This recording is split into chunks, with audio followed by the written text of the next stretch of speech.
Keeping these fools in my game of death. It seems like we fight every time we meet. I bow when I greet, let's take it to the street.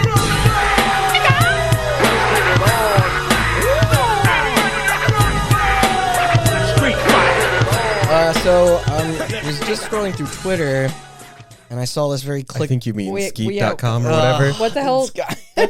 Twitter. Yeah, it's what? The app formerly known as Twitter. That right, like in the old days. There's this clickbaity headline from IGN that says Barack Obama was a Captain Falcon main in Super Smash 64. What? Uh-huh. I think it is, and it seems to be referring to a Make-A-Wish Foundation where he played Smash Brothers with someone. I don't know if that qualifies as like your main. Like he probably played it like for 20 minutes. Who the hell found this out? What a wild Make-A-Wish. Wait. I don't think I read the IGN version, but I did read an article that was saying that, you know, he definitely spent a fair amount of time in the 64 Smash game and was even known for having a Wii brought with him to office. And then probably his gaming time shrunk after that. How much of Zero do you think he is tapped into? Dude, very little. Listen, as much as I want that series to come back, not even a former president can make it happen.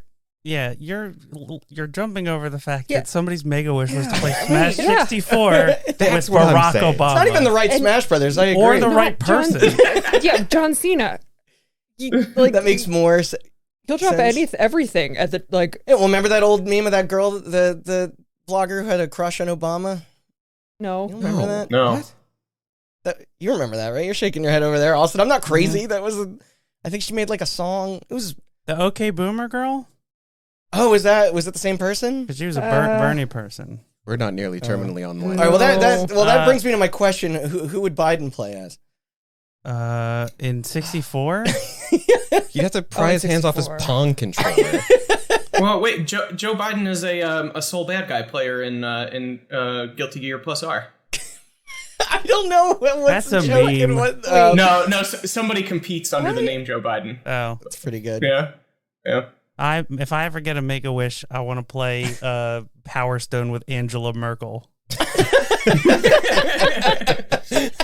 That's my wish. I want to play Street Fighter Alpha with fucking Margaret Thatcher. What the fuck is wrong with you people? Speaking of fighting games, with a dictator. Well, speaking of fighting games, welcome everyone. This is Hot Button. It seems it's just about time for a third movie episode. After covering both the cinematic genius of the Super Mario Bros. Original jump onto the silver screen, as well as the cinematic disaster of Final Fantasy stumble into theaters, the only next logical task for us was to dissect the horrible/wonderful campiness of Street Fighter, a 1994 kung fu action flick designed to be the true live-action translation of the ever-so-popular video game fighting franchise of the same name. How did it fare? Well, it's a complicated answer depending on who you ask. Thankfully, I've got a room full of passionate film buffs with me who were willing to sit through yet another confusing blend of ambition and missteps in the strangeness that is Hollywood. An attempt to bring those spending quarters in arcades to come fork down dollars at the box office. But that's not to sound entirely cynical. What's often described as a black mark on the series by some people is balanced out by the cult-like status it's grown to achieve in others. Today we're going to tell you where we fall, along with a full breakdown of how this project came to be and the effect it had in the larger world. I'm Randall Beatrice, here with Austin Blakesley, Hadouken. Dave Solitti, Hello. Kristen Linderman, Hi. who I also need to give bonus credit to, as I believe this was your idea for quite a while. Yep. And I sent you an article way back when at Yes. this point about the insanity that went into actually making I this used thing. that article as quite a few points of reference in here, and so thank you for that. But joining us again online, Andrew Banks. What up? I'm not so much an expert on Street Fighter, but I would consider myself more of a Street Fighter buff than a movie buff. But anyway. Yeah, I'm the middle ground guy. Yeah, you're the I know just liaison. enough about movies and Street Fighter to bridge the gap. Now, obviously, this isn't the only occasion of executives trying to marry our two industries together, movies and video games, and it certainly isn't the end either. However, 94's Street Fighter, not to be mixed up with The Street Fighter, a badass X-rated martial arts extravaganza from Japan in 1972 that inspired both the Street Fighter titles and Mortal Kombat. I think it actually has X-ray Whoa. moves in it. Yeah, yeah. Really? Uh-huh. It's That wild. is the first I've ever heard of this. Yeah, right? Yeah. Me too. No, I'm check it out. surprised. There's some gifts out there. This holds a special, arguably nostalgic-driven place in many hearts. This in the way the countless other adaptations throughout the 90s and early 2000s did not. Sure, there was MK, Don't Riot, and the Resident Evil saga from Paul W.S. Anderson that Your saw favorite. a considerable amount of cultural success somehow. Hell, even Doom to an extent, which we should do next. But my declaration is more about how nobody is really talking about the Wing Commander or Double Dragon movies or the Blood Rain trilogy these days. Okay, Wing Commander, the one with Matthew Lillard, right? Oh, is Matthew I Lillard think in he that? is. Yo, man, you remember when Blood Rain was a video game that made money? Bring it back. That was so long ago. I love Blood Rain. Yeah, what's Remember- Uwe Boll doing these days? I think remember- he's retired. I think he's done. Oh, no. Yeah. He's fighting everyone who says his movies suck. Blood Rain was in Playboy. Yes, she was the first. The first digital woman in Playboy. Yeah, but Marge Simpson got to Playboy too, didn't she? No. Hold on. Marge Simpson, yeah. She was the first nude digital model because the first model was Aki Ross or whatever from the Final Fantasy. Remember that? Right. Yeah. We did talk about Good that. parallels. Yeah, look at this. It won't be the only connection to her. But Oh, great. yeah. with that said, what did we think? I've actually never sat and watched like this in its entirety until last weekend. I only caught bits and pieces as a teenager. It's fucking crazy. And for those listening, our commentary should be out for you to follow along with us now, right? And except for Andrew, he had to do that shit by himself. But yeah, it'll definitely help give context. Who wants to go first? So I voluntarily rewatched this movie yesterday to prepare for Did this. you? I'm gonna tell you, I think it's a good movie. I know. pretty fun. I had a lot of fun, especially after the slog of Spirits. And this was As a far easier. non-movie buff, I can tell you I've seen a lot of good movies, and this doesn't make the list. Okay, I let me don't amend know. that. This is a fun movie. Yeah. Yes, I completely I agree. think it's thoroughly entertaining. Yeah.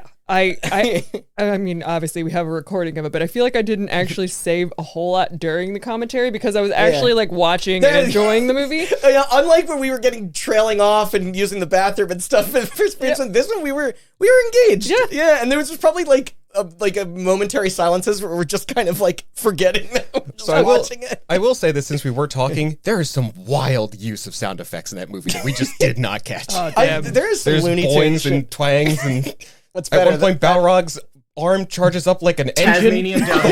No, it's the missed that. Tasmanian Devil from Looney Tunes. You're when right, he that was charges the his sound. punch. Yep. Because I took notes on all the things for these characters that just made me absolutely like lose my mind, and one of them was Tasmanian Devil sound effect on Balrog's punches. Yeah. To be fair, if I did have like it's sort of like emotional connection to the lore of Street Fighter, maybe I would feel a little different. I bet this But- pairs well with alcohol. Well, I could think first from off, yes, it experience. does.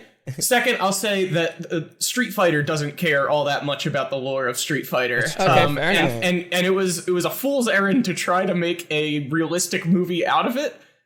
In the sense that it's like, because they did try to set this in the real world in some capacity, right? Like not a single fireball gets thrown. Yes, you know? well, we're digging into that. They dialed Yeah. down the supernatural stuff a lot. Like, there's quite a Yeah. bit of guns and shootouts right? for a movie called Street Fighter. I think I said it in the commentary, but I'm still upset that we did not see Ken use a gun that just has Hadouken on the side and kill a man with it. It's like a Romeo plus Juliet. Yeah. My big notes are, I thought the costumes wonderful. Everybody, the cat, like everybody looks like they should. Raul Julia.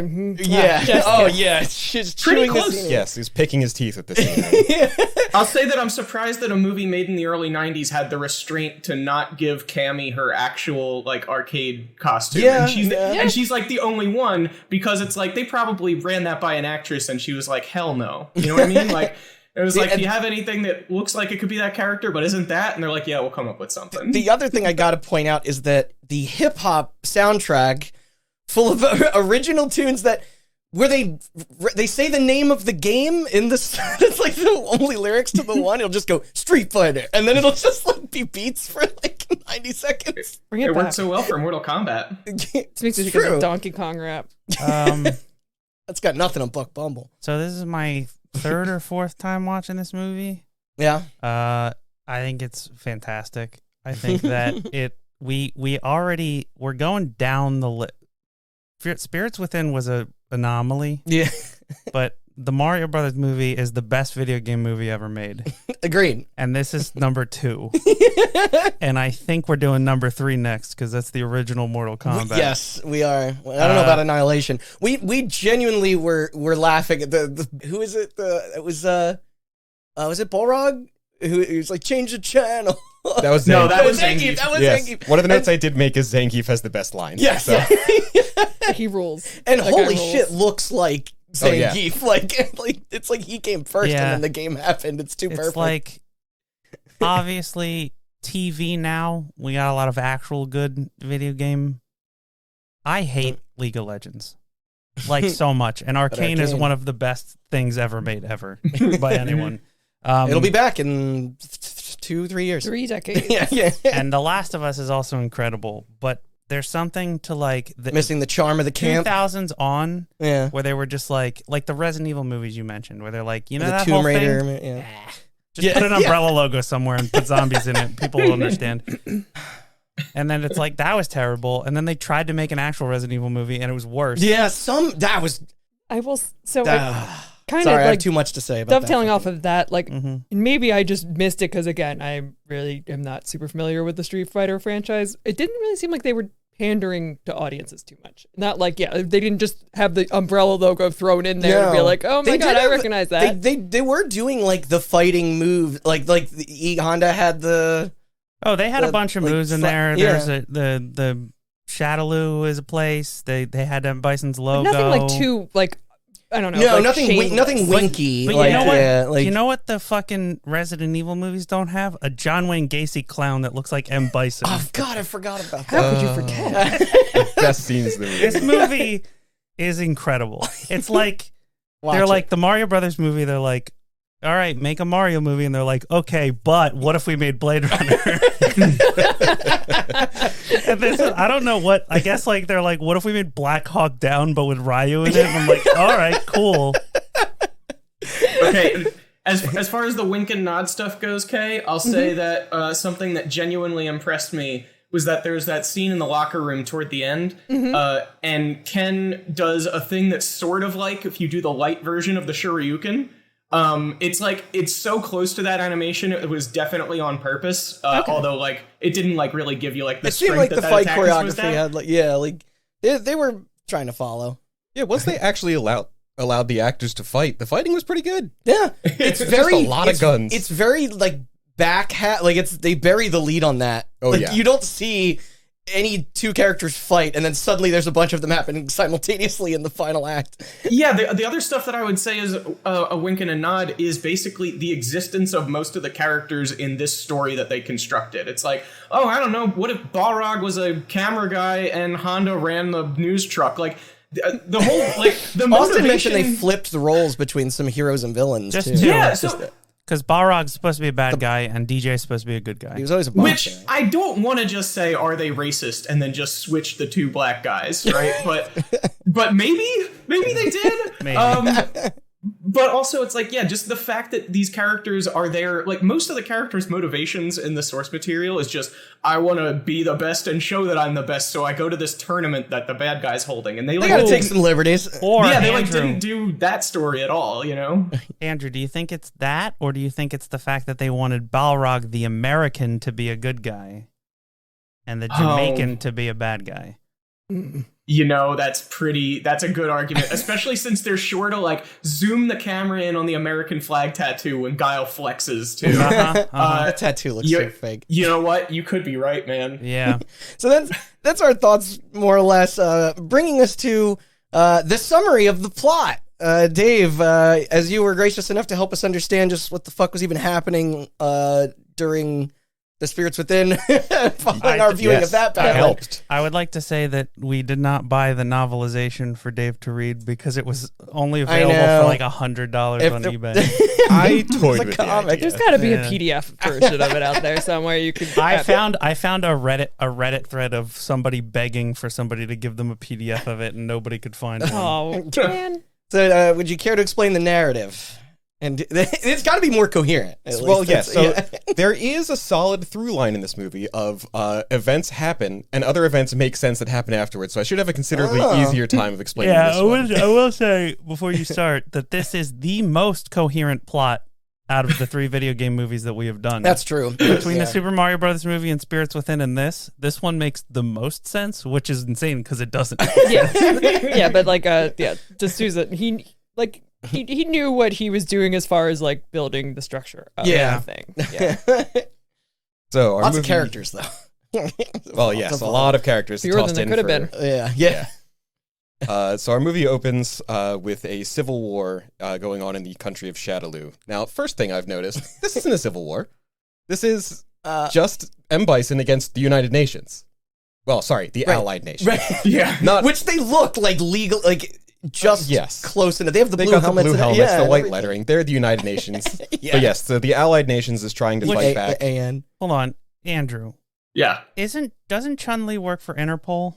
In the source material, but Yeah. not in this. Yeah. No, I know, but like I Yep. guess you can't use that legally either, but like I wonder why the United Nations security force sucks ass. So why pick them over literally any other international police force? Easy Because explanation they're as to world why. warriors. Austin, Yeah, exactly. Come on. Easy explanation as to why this international cast of characters World is all in challengers. like the same military organization, I suppose. Well, that's the wild thing is that go on with the plot. I'll get to it later. So General M. Bison has a private army of mercenaries. He has taken hostages from AN peacekeepers and is asking for the outrageous sum that no one's ever heard of $20 billion, a sum that no one gasps. man could ever possibly possess. For the release of these hostages, they have, I believe, 3 days. It's unimportant. The clock doesn't matter at all. Oh yeah, there is a ticking clock element. I They do. forgot. They even show it at certain They points. do, like, yeah. Only when it matters. They show it counting down from 72, and then they show it at 5 seconds. Yeah. It's the only 2 times it shows up in the movie. It might be in the background at some point at like 50. It doesn't. Yeah, they just do a check-in so you know 3 days have passed. Yeah, exactly. At the beginning of the movie. So in reporting on the situation are Chun-Li, Balrog, and E. Honda, the reporter crew for some news organization, I forget, and they close in on our all-American There's only lead- one news organization. One news organization, Apparently, of course. Our all-American lead, Jean-Claude Van Gaal, just our boy in blue, just the most American man to ever play. Not even. Do you think they actually at any point attempted to have him do an American accent? I hope that there were weeks. They of reshoots. pronounced Sagat like 3 different ways in the movie. Sagat.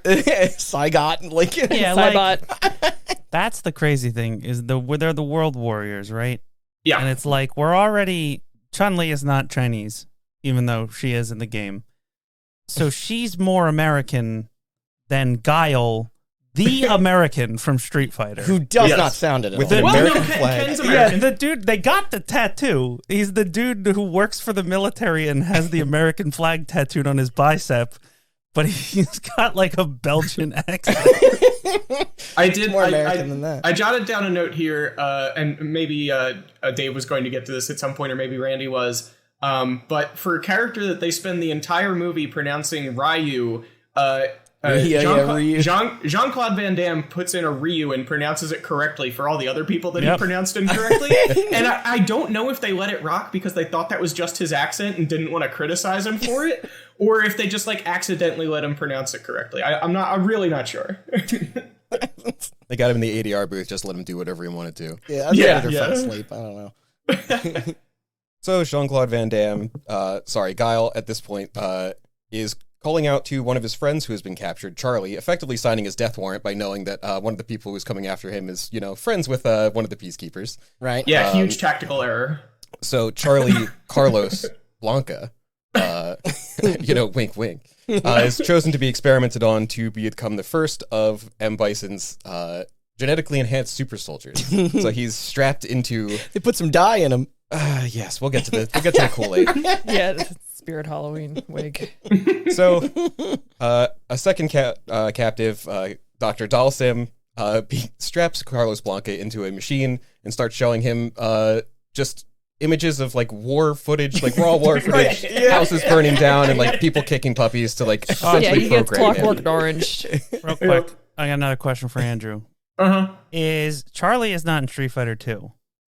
Correct. No, he is dead before Street Fighter 2 starts. But then they have him in Street Fighter Alpha games, which take place before Street Fighter. I know chronologically they take place before Street Fighter, but did they exist before this movie came out? I double-checked, and no. So the first Street Fighter Alpha came out in 95, and this movie was 94, right? So they just used the name Charlie for Guile's best friend. I might have been in production.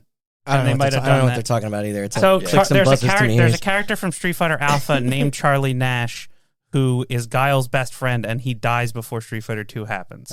Yeah, in the I lore. think you get it from either like the intro or outros that like Guile was fighting for a friend Charlie who Bison killed, right? Like you get that much from the little bit of story that's in there. And then I guess as they're trying to somehow fit Blanca into this story, they're like, what if he was Charlie? And then just rolled with that, and then they made like Carrot Top after he was exposed to gamma radiation or something. I mean, Blanca's a recognizable looking character. It is. Yeah. It is. I just wanted to check because it is weird that they used Charlie, who in the lore is Guile's best friend, who got killed by M. Bison before the game that happened. Yeah. It existed. I wonder if Capcom Then they told them that while they were making Alpha. They captured him and then increased the muscles exclusively in his forehead.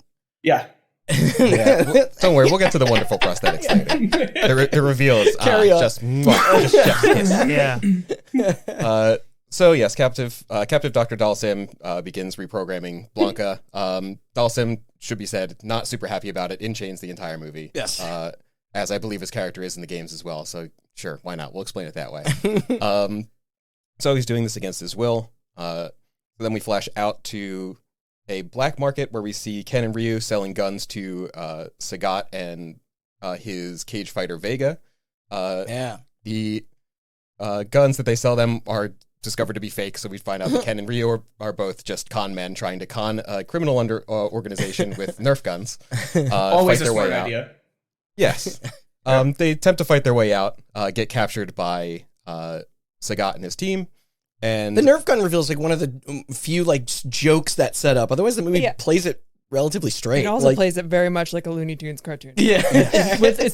I did notice the sound effects Just the at that tone point. is like yes, the sound effects are incredible. It is not the best joke in the movie. no.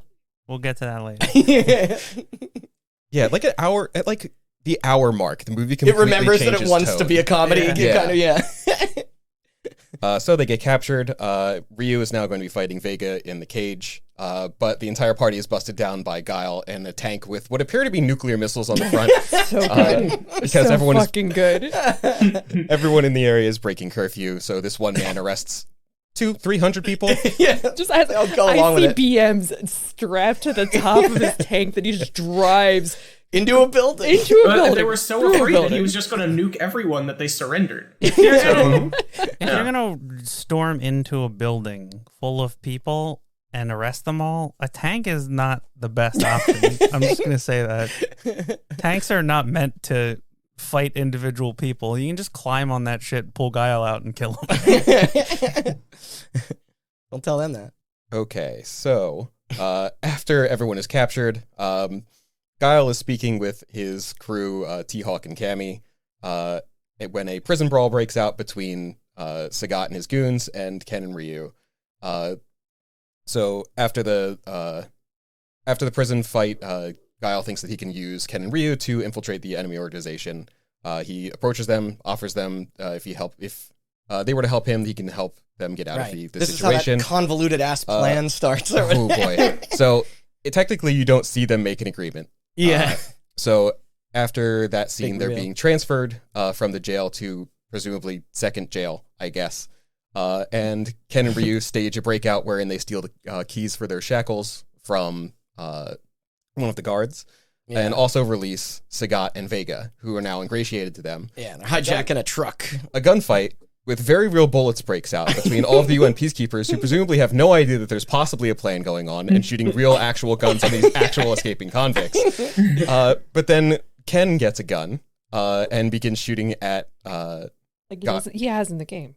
Yes, exactly. Yeah, exactly. His gun called Hadouken. Yep. And begins shooting at Colonel Guile, who's trying to stop the truck. And Colonel Guile, once again, shooting actual live bullets because he does take out one of the headlights. Yes. Yeah. So, gets shot twice in the stomach by Ken and is Seemingly. presumably killed. Yeah. After this, Chun-Li straps a tracker to the truck so that she can keep track of where they're going. But not the only tracker. How long was he waiting in that morgue? Yeah, oh boy. So so at this point, I thought about that too, Randy. I was like, are you serious? If this was his plan the whole time, why was he waiting until now? He has like the sheet pulled over his head. Yeah, And just be like, he's like, gotcha. just waiting for it. Like, it's gonna be so good. Those guys don't know what's coming. That's gonna be great. So at this point, Chun-Li has a tracker on the truck to try and figure out where these convicts are going. Finds out that there's a second tracker on the truck that is jamming her tracker's tracking signal. So they have to track where the second tracker is coming from so they can pick up the information from their tracker. Is that what was going on? Yep. Yes. I hate when I'm trying to track somebody's location and somebody puts a jammer on my tracker. Yeah. Isn't that the worst? So she wanders into the AN. Oh, sorry. First of all, she dresses up with a black hood on in midday to sneak around in the AN headquarters. Locates the tracker in the morgue. Sure, why not? Next to a dead body of Guile. She pulls the sheet back. Guile does not move. Returns the sheet. She then turns around and Guile sits up. So presumably, they took him to the morgue. Didn't tell anybody that he wasn't actually dead. Put him in the freezer because they show her breath. So it's cold in there. He's just laying under a sheet. Presumably dead. And he's waiting for someone else to come in so he can jump scare them. But he knew it was going to be her, though. Of course. If money wasn't an issue, I would also sleep in sub-freezing temperatures. So, Fair enough. yeah. So at this point, it is revealed that Guile was not shot. However, his plan for faking being shot was to put 2 squibs on a piece of cardboard, which were then shot by actual real bullets by Ken, who must have the best aim in the it was world. a very, very The small best aim with piece no of cardboard. penetration bullets. Very tiny. If you're gonna use squibs, you can just Yeah, that's what Make squibs them- are supposed to do. Yeah, They explode. You don't have to shoot them. No, you shoot blanks that trigger the squibs. That's how you use right. squibs. Well, right, but as Yeah. Dave pointed out, they're using actual. I know. Yeah, because well, real damage is happening. Also, his squibs are just like McDonald's ketchup packets Yeah. strapped to the side of a ripped up Amazon It was an box. entire crowd of people that surrounded him, and like, he's really good at. I don't know planning who ahead, that. I guess. I don't know who that mortician is, but they should be fired. Were the EMTs in on it too? Well, yeah, they They pronounce him have dead. to be, Oh, well. right? yeah. I think we're thinking about this too much. Continue. So yes, at this point we start getting backstories of these characters. Chun-Li reveals that she has a vendetta against M. Bison. She needs to go and take care of him herself. Accurate to the lore. Yes. They skip over the Interpol part, but that part is yeah, accurate. Go on. So Chun-Li and her team leave, now also knowing where the escaped convicts have gone, along with the AN forces. So they track them down to a black market with someone on a loudspeaker just announcing everything that's going on. Yeah, my crimes. Oh my god! Just All the reading that PA off. speakers. I forgot Yeah. that. Yes. That up. There's so much. Everything is announced over PA speaker. Like just the most dedicated voiceover That's artist. the way It's of like, delivering exposition. Is just Yes. like the Yeah, I do like the exposition of not having a character explain anything and not having a voiceover explain anything, but like a diegetic in-world PA everywhere just being like, this is what's going on. It's better than a bored Harrison Ford being forced to, like, after the fact, narrate Oh. the movie he starred in, with Blade Three Runner. Sheets to They the made wind. they made Yeah. him do multiple takes because they thought he was stoned, and I think he was just didn't care. And those were those were the best ones, huh? yeah. Yeah. Part Woof. Part time. Part time. So at this black market selling American helicopters and various and sundry other weapons, Chun-Li and her crew provide entertainment to sneak in, and Ken and Ryu, who are now ingratiated to Sagat and his crew, are being shown the 5-star treatment. And at this point, Chun-Li entices Ken to follow her into her tent, where she then knocks him out. Ryu goes looking for him Yeah. and also gets knocked out by, I believe, E Honda or Balrog or someone. It doesn't really matter. Eventually, all of our protagonists are in the same spot. Yeah, they meet at the You Only Live Twice volcano lair. Yeah, and so then I want to say I could be wrong. I could be a little early on this, but I think this is where Ken delivers one of my favorite lines in the movie, where he says, after everybody's captured, he says, "This sucks. Those guys are good guys like us." I think he says that multiple times. Yeah. Like something to that effect multiple times Wait, about them being the good guys. we didn't or gloss something. over the stealth speedboat, right? No, no, that's that's okay. way Okay, later. that's way Oh, later. that's We're way not- later. we're not Yeah, there yeah. yet. Sorry. Is Ken an unrepentant horn dog in the games too? No, in fact, No. he is a family man who settles down What? and marries Guile's sister. Yeah, Oh, Dude, he's like a douchebag And in then- the movie. yeah, right. He yeah, I has know. a So, kid- no, They have a kid, and then he gets divorced and gets into crypto, and that's the story of Street Fighter 6. But like that, honest, I could see that arc for movie Ken. You know, Yeah. it So makes that- a lot more sense. that's what everyone thought happened in Street Fighter 6 from the pre-release, but it's a little different. No, it's a little different. Changed my mind. That's exactly what I played that campaign mode, and that's exactly what happened. Yeah, so, oh god, Black Market. Okay, yeah, so Black Market, Ken and Ryu are captured by Chun-Li and the other, oh man, good guys. And Chun-Li reveals that she has a plan to blow up the Black Market and hopefully take out Bison and Sagat and his crew all at the same time. Meanwhile, Sagat and Bison, who are on shaky terms, sign a deal together, and Bison tries to pay Sagat with Bison bucks. Literally Bison bucks. Literally $100 bills with Raul Julia's face on it. Funny Just- money. Tell me they sold those. I know. Like, I oh, hope God. those props still exist. I want a Screen stack. used Bison bucks. They're gonna be worth 5 times what the pound is. Yes. Yep. Once he captures Once the Bank of England, yeah, once he captures the Bank of England. No, when he captures, I believe, the Queen of England. The Queen, yeah. Yeah. Yes, he's going to That get was the the plan, Queen. yeah. would have been Queen Elizabeth. How many Deutschmarks are these worth? I don't know the exchange rate from Bison bucks to Deutschmarks.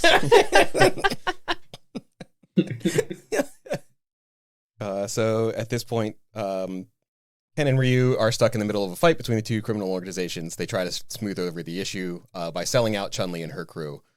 So they try to blow up the Black Market. Their plan doesn't work. So now the reporter crew is captured, but Ken and Ryu are now seen as like true members of the actual criminal organization. So they are being trusted. Yeah.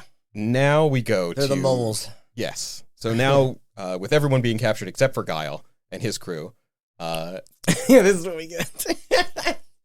This is when we go to their weirdly like almost Aztec-inspired ancient temple of a base. Yeah. For M. Bison. I believe that's also accurate to the lore. It is. Yeah. Sure. Wow. Yeah. Okay. Yeah. All right. Yeah, get faulted for that then. But like, it's a secret base, right?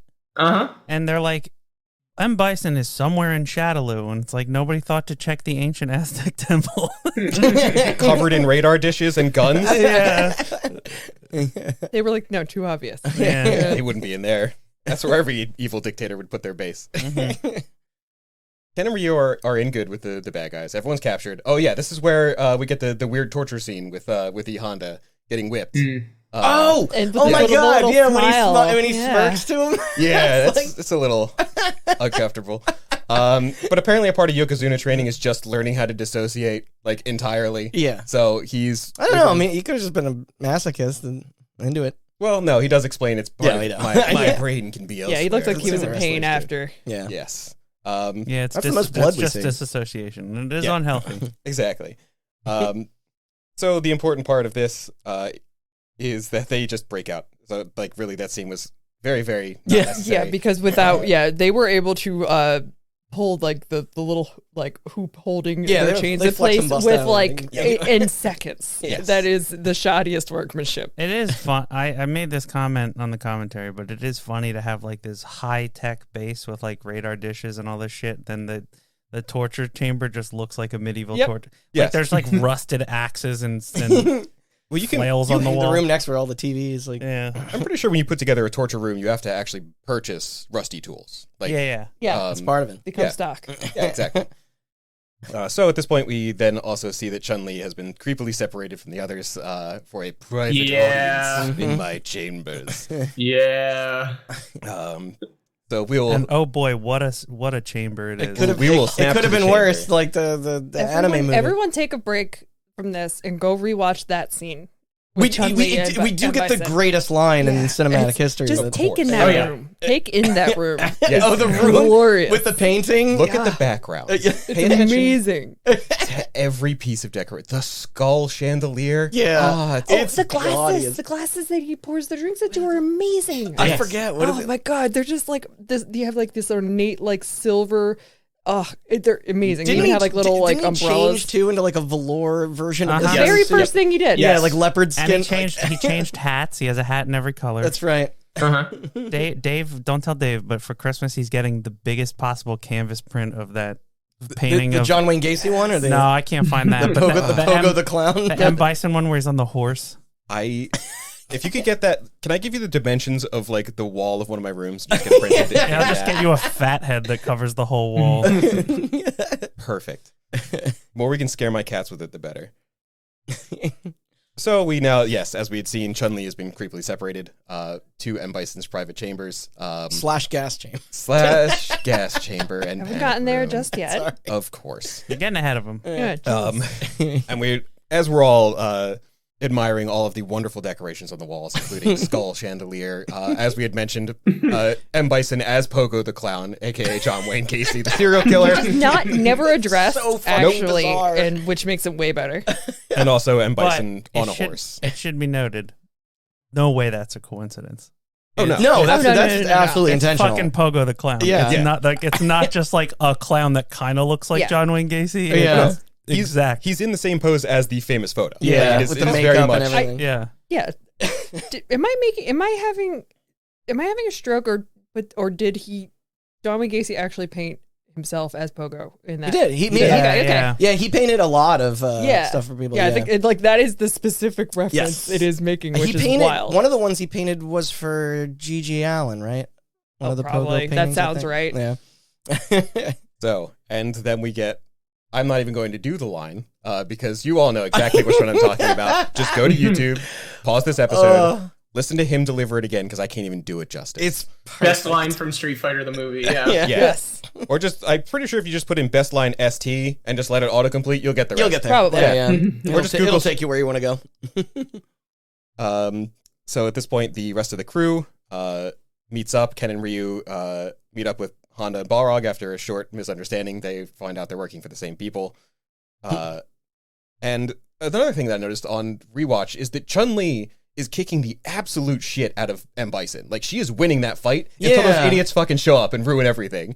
That's true. Yep. So I yeah. did notice that. She's absolutely going to, like, win this fight against Bison. He's on his back foot. This was before he And- had his powers. Yes. His electricity. Or when he changed out of his like super suit. Maybe that's it. I Yeah, think maybe that that's might where have all the helped, power yeah. lies. The velour saps him of his strength. It's true. And so then the four quote-unquote rescuers bust in. She gets distracted, and M. Bison runs for a panic room, locks himself in, and gasses the room, because of course his bedroom is also, as Randy mentioned, a gas chamber. You never know. With a door that has holes in it. Yeah, ventilated. Yeah, ventilated ventilation. door. Bad gas chamber design. Apparently effective enough. Yeah, I guess. So at this point, the dead Colonel Guile walks out of the front building of the morgue that he's supposed to be interred in with his, death, and is reached by an emissary from the AN, who also apparently knows that he's not dead, even though it was broadcast on international television. The one channel. And yes, and he tells them that the AN is planning on capitulating, giving the outrageous sum of $20 million to M. Bison, or $20 billion, my apologies, to M. Bison. You're going Austin Power route. Yes, like with that joke. unfortunately. And tells them that, and I quote, "The war is canceled." That's right. Yeah. War is canceled.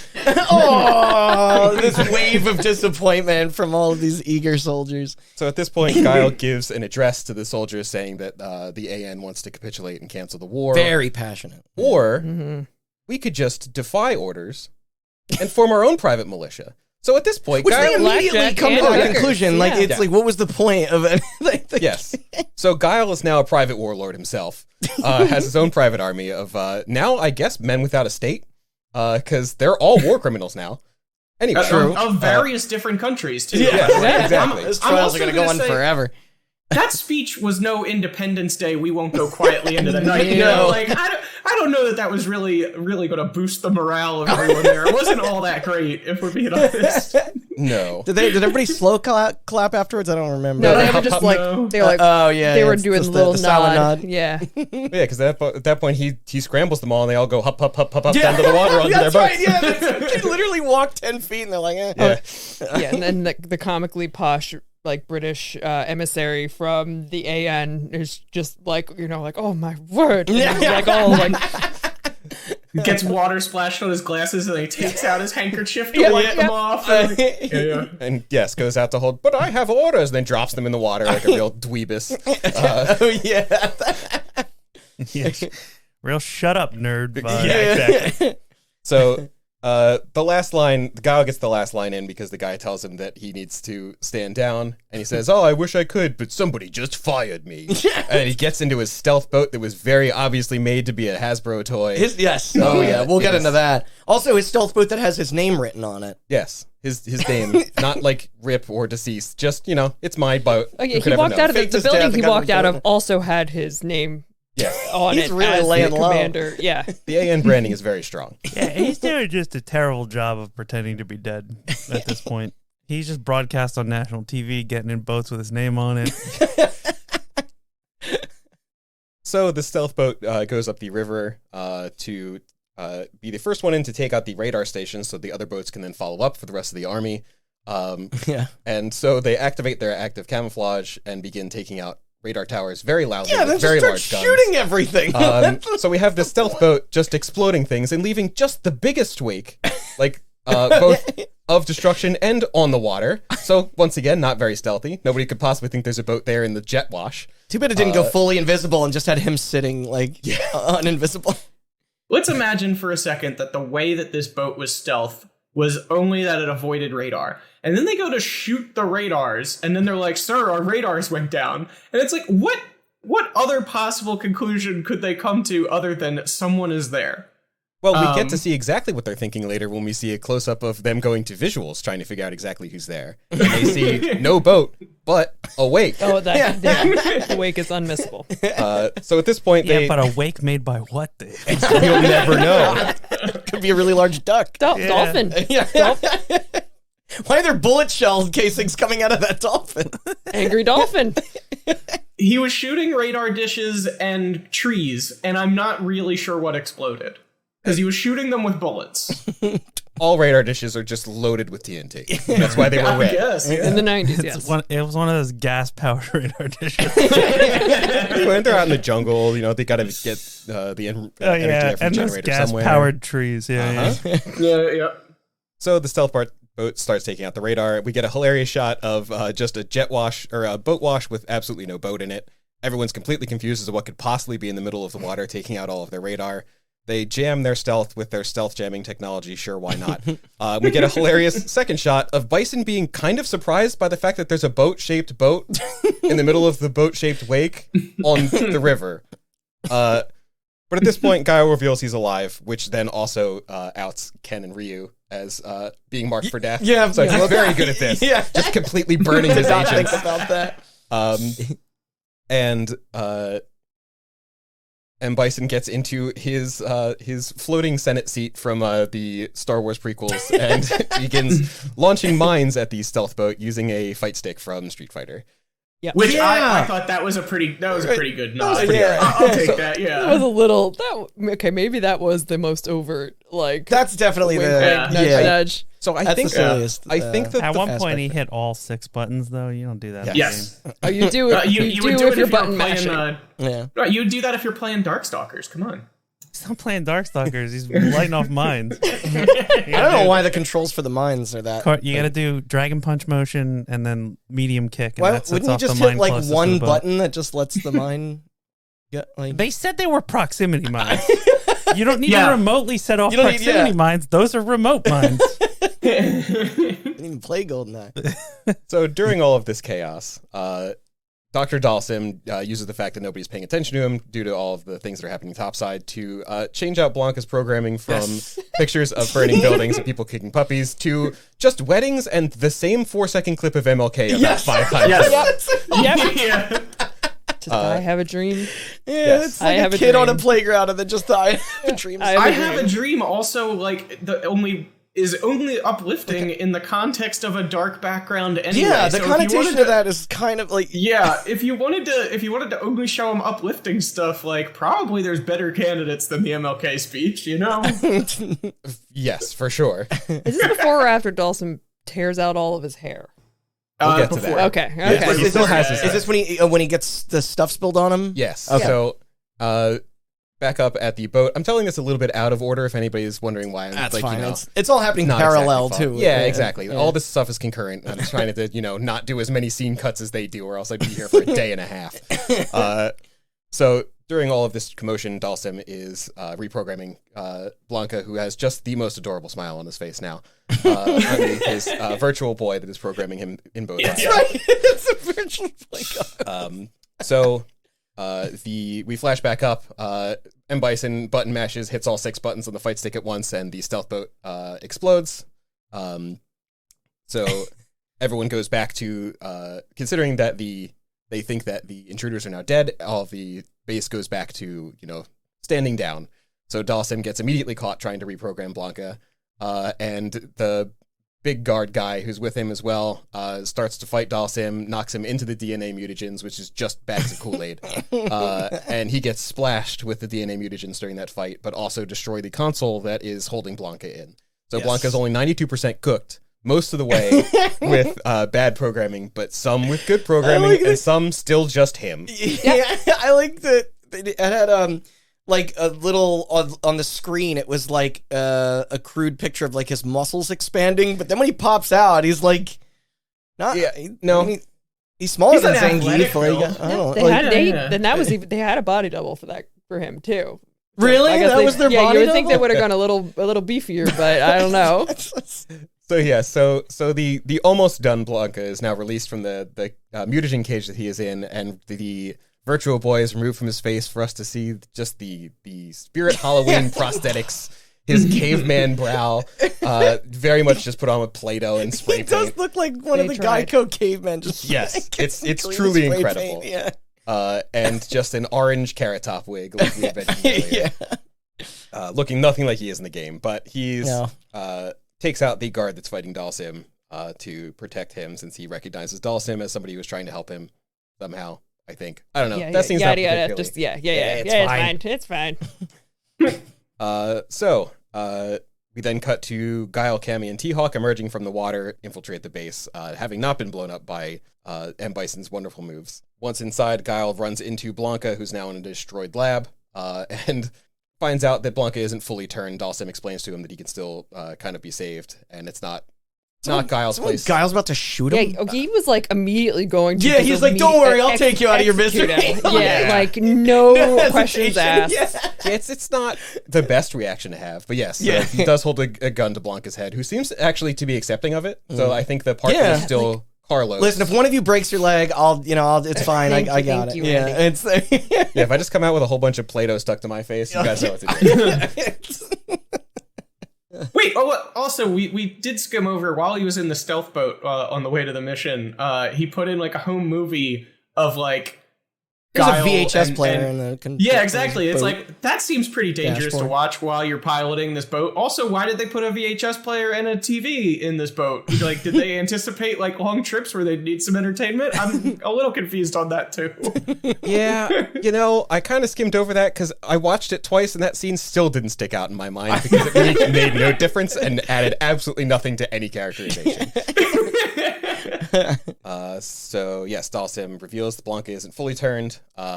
However, the time limit for the hostages to come out has been reached, and DJ checks his bank account, which comes up with a hilarious 0, and then also for some reason just an air horn buzzer. Oh yeah, that's when you check your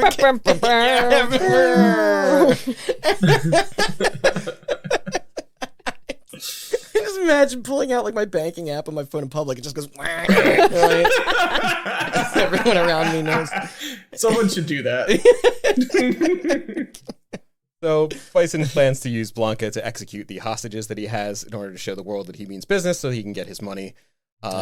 And he brings up the chamber that's supposed to have Blanca in it, but instead out comes Guile with an incredible flying kick from 20 miles away. Hell yeah. And so at this point, a full-on gunfight breaks out between all of the members of Guile's team and the goon squad that Bison has hired. Yeah. Or full action movie territory. In the middle of the gunfight, Honda and Zangief, who has been in the background of this movie but said pretty much nothing up to this point, get into a fight that we see, I would say, tragically little of, because No, I wish you'd just followed them. Yeah. So yes, they just begin grappling in the middle of this all-out gunfight. Which is one of the more authentic parts of the entire movie, I know, is it's right. having It's the great. wrestlers wrestle. Yes, exactly. They start this grappling fight, and the AN arrives now that the radar dishes are down, and storm the actual base. And at this point, DJ and Ken both decide that they're going to book it. They're not really loyal to their sides. Ken wants to get away. Yeah, fuck this. I'm out of here. And DJ is not loyal to anybody, apparently. He's loyal to money. Yes. At this point, Guile and Bison agree to fight each other hand to hand after Raul Julia chews the scenery yet again, giving just incredible monologues. And so at this point, you can kind of tell this is breaking into one-on-one fights so they can get actual street fighting into the Street Fighter movie. Yeah, And again, a lot of this choreography is pretty good. Yeah, It's fun to some of the watch best at this point. So now we start getting our first actual Street Fighter scenes of the Street Fighter movie. No, wait, we had the cage match with Vega earlier, which is pretty The authentic. one that got cut. That got short? cut. They never actually fought. Yeah. Oh. I mean, I guess we had the prison brawl. Yeah. And And even that was like short. Yeah. So Interrupted. while Guile and Bison are fighting, fairly long fight. Bison is kicked into one of his electrical consoles, or one of his computer consoles, and electrocuted and killed. While Guile is then giving a debrief to Cammy, who's trying to get the hostages out, Bison is revived by his suit, which is able to give him CPR, give him a defibrillator, and then also shoots adrenaline directly into his heart to revive him. And now he has electrical powers. Yeah. Yes. But I don't know if he had those beforehand, because he had the boots. Because he starts flying around and his boots light up. Mm-hmm. And so, like, True. I don't know if, like, the You implication... forgot to charge them ahead of time. Right, But, okay. Yeah, that's all that was. Yeah. It just booted him up. So I think the implication is that he was killed and revived with electrical powers, but it's very unclear. Is this also post Zangief heel turn? Or No, Zangief's always been a heel. Yeah, you mean face turn. face right? turn? Sorry. No, not This yet. is Okay. pre-face turn. When he's flipped sides. Yeah. Ryu gets quartered by Sagat and Vega, so we can now also have more Street Fighting in the Street Fighter movie. He's getting doubled up on by both of them, and Ken comes and saves him, showing that Ken does actually have a good side, kind of, a little bit. And we're continuously flashing back between various scenes going on. Nothing really super important is happening. Cammy's getting out the hostages. Yeah. People are street fighting all over the place. Guile is showing just his incredible biceps. And eventually Guile does win the fight by launching Bison to death so hard against his own consoles that he triggers a meltdown of the reactor. Once again, not entirely clear on what exactly happened. Yeah, The yada, yada, CRTs yada. were powered Yep, by yep. gasoline. Yes. Yeah. So Just like the radars and the trees. Cammy's team is Everything explodes. Cammy's team is successful in freeing the hostages, and they begin their escape. They run into E Honda and Zangief fighting along the way, and E Honda is like, "All right, we're done," and just leaves. To which point Zangief runs into DJ, and he has a minor existential crisis when he learns that everyone but him's been getting paid. He just thinks he's working for the good guys. Yeah. Poor Zangief. DJ who's smuggling out the Bison dollars, thinking it's Yes. real dollars. So Poor sweet dumb boys. he's my favorite archetype, which is just a lovable doofus. That Yeah. himbo. Yeah. So In Street Fighter 6, they actually make him an avid reader as part of his like. Oh, that's so backstory. fun. He can be my big dumb boy. Yeah. Good night, Moon.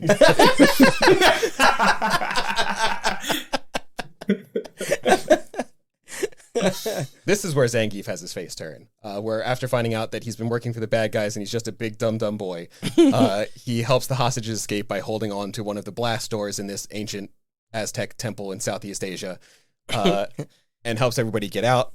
The entire team manages to get out before the reactor explodes, even though Guile is very actively directly next to it when the voiceover says it almost seems like something was changed in post-production. That was the like they were going most to yada yada yada part of all of this. And then everybody made it. And then they yada yada yada their way away from the explosion. Everyone makes it. We find out that DJ and Sagat have escaped with a box of money that turns out to just be bison bucks, so they're still broke. Best possible outcome for them. Yes. Vega, I think, dies. Because you don't see him again. So I think the implication is he's exploded.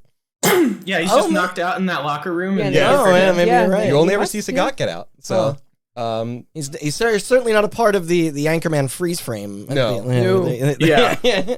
So then, yes, Guile does manage to escape. We do get a sweet 90s freeze frame with everybody turning and looking at an explosion of this base behind them. Yeah, really, let's be real. They are posing for absolutely no reason. Like, That is in universe, yeah, okay. Yes. Yep. Now, don't forget the stinger. Hopefully you didn't miss it, Andrew. We didn't. Would you like to go over the stinger? I did miss it. Yeah, let's go over the stinger. Yeah. I don't think I realized there was one. Yeah. Also, Let me guess, right? let me guess before you tell me. Okay. Is it Bison's hand like underneath some rubble? Yes, and then, it is and then exactly that. Are How did you know? Yeah. I forgot that was so expected Yes. that I didn't even have to say. It's like, of course.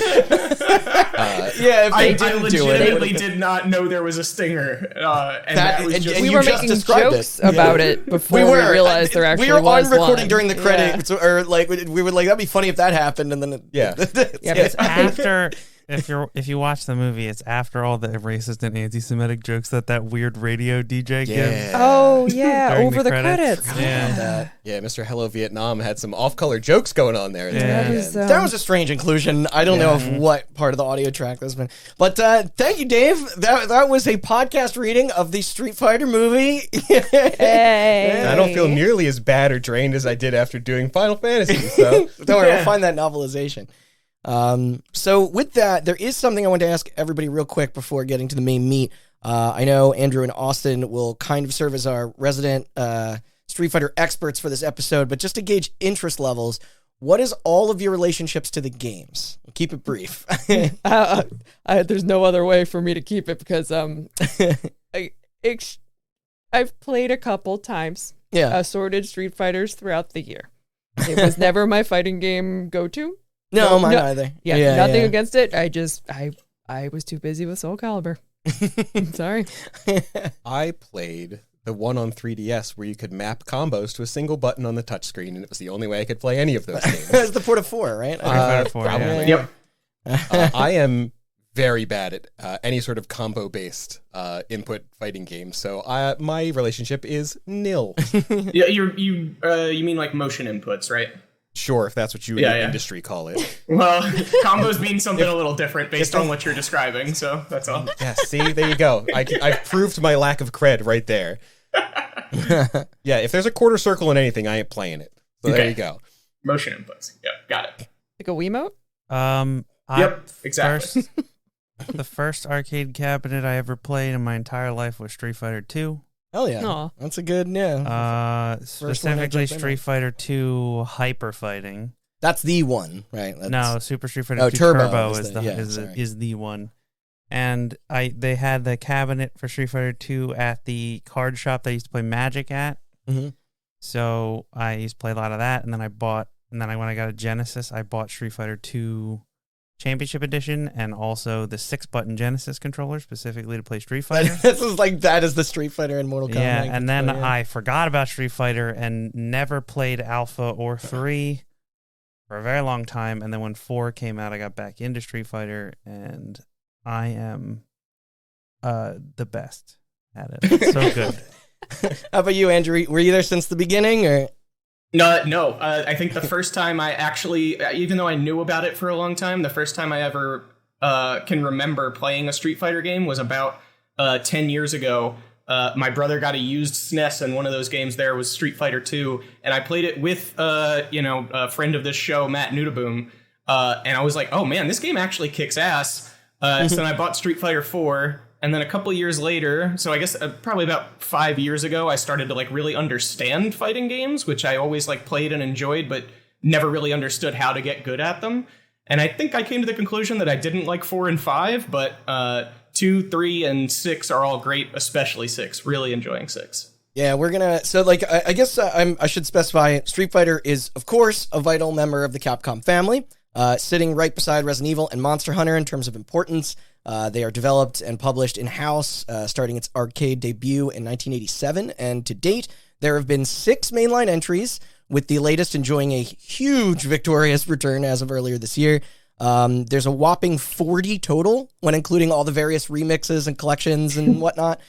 We've all seen those. It has spawned several notable spin-offs as well, such as Puzzle Fighter and the Marvel vs. Capcom series. Its massive growth and popularity led to numerous forays into neighboring media. Mangas, animes are subject at hand, not to mention the merchandise, fan fiction, cosplays. Street Fighter big. In fact, it remains one of the highest grossing gaming franchises ever. 47 million units sold worldwide across its vast library, valued at $12.2 billion, making itself a flagship of the competitive scene that to this day continues to shatter records. And that's excluding the results of 6 still being tallied. 6 is going to have a tough hill to climb to meet 2, just because 2 was coin op. Sure. There are more versions of 2 than there are entries in most series. Yeah. more or less than Skyrim. That's more. the same game every There time. are more Yeah. versions. There are more Street versions Fighter, of 2. World Warrior, Championship Edition, Hyper Fighting, the Street Fighter Dash, That's right, the dash. Turbo, Super Street Fighter 2 Turbo, and then there are like the arcade version, the SNES version. There's the HD version. Yeah. There's a lot of them. I pretty much was raised as a Mortal Kombat kid, so I can't give a ton of perspective on the IP's history. I've admired it from time to time from afar.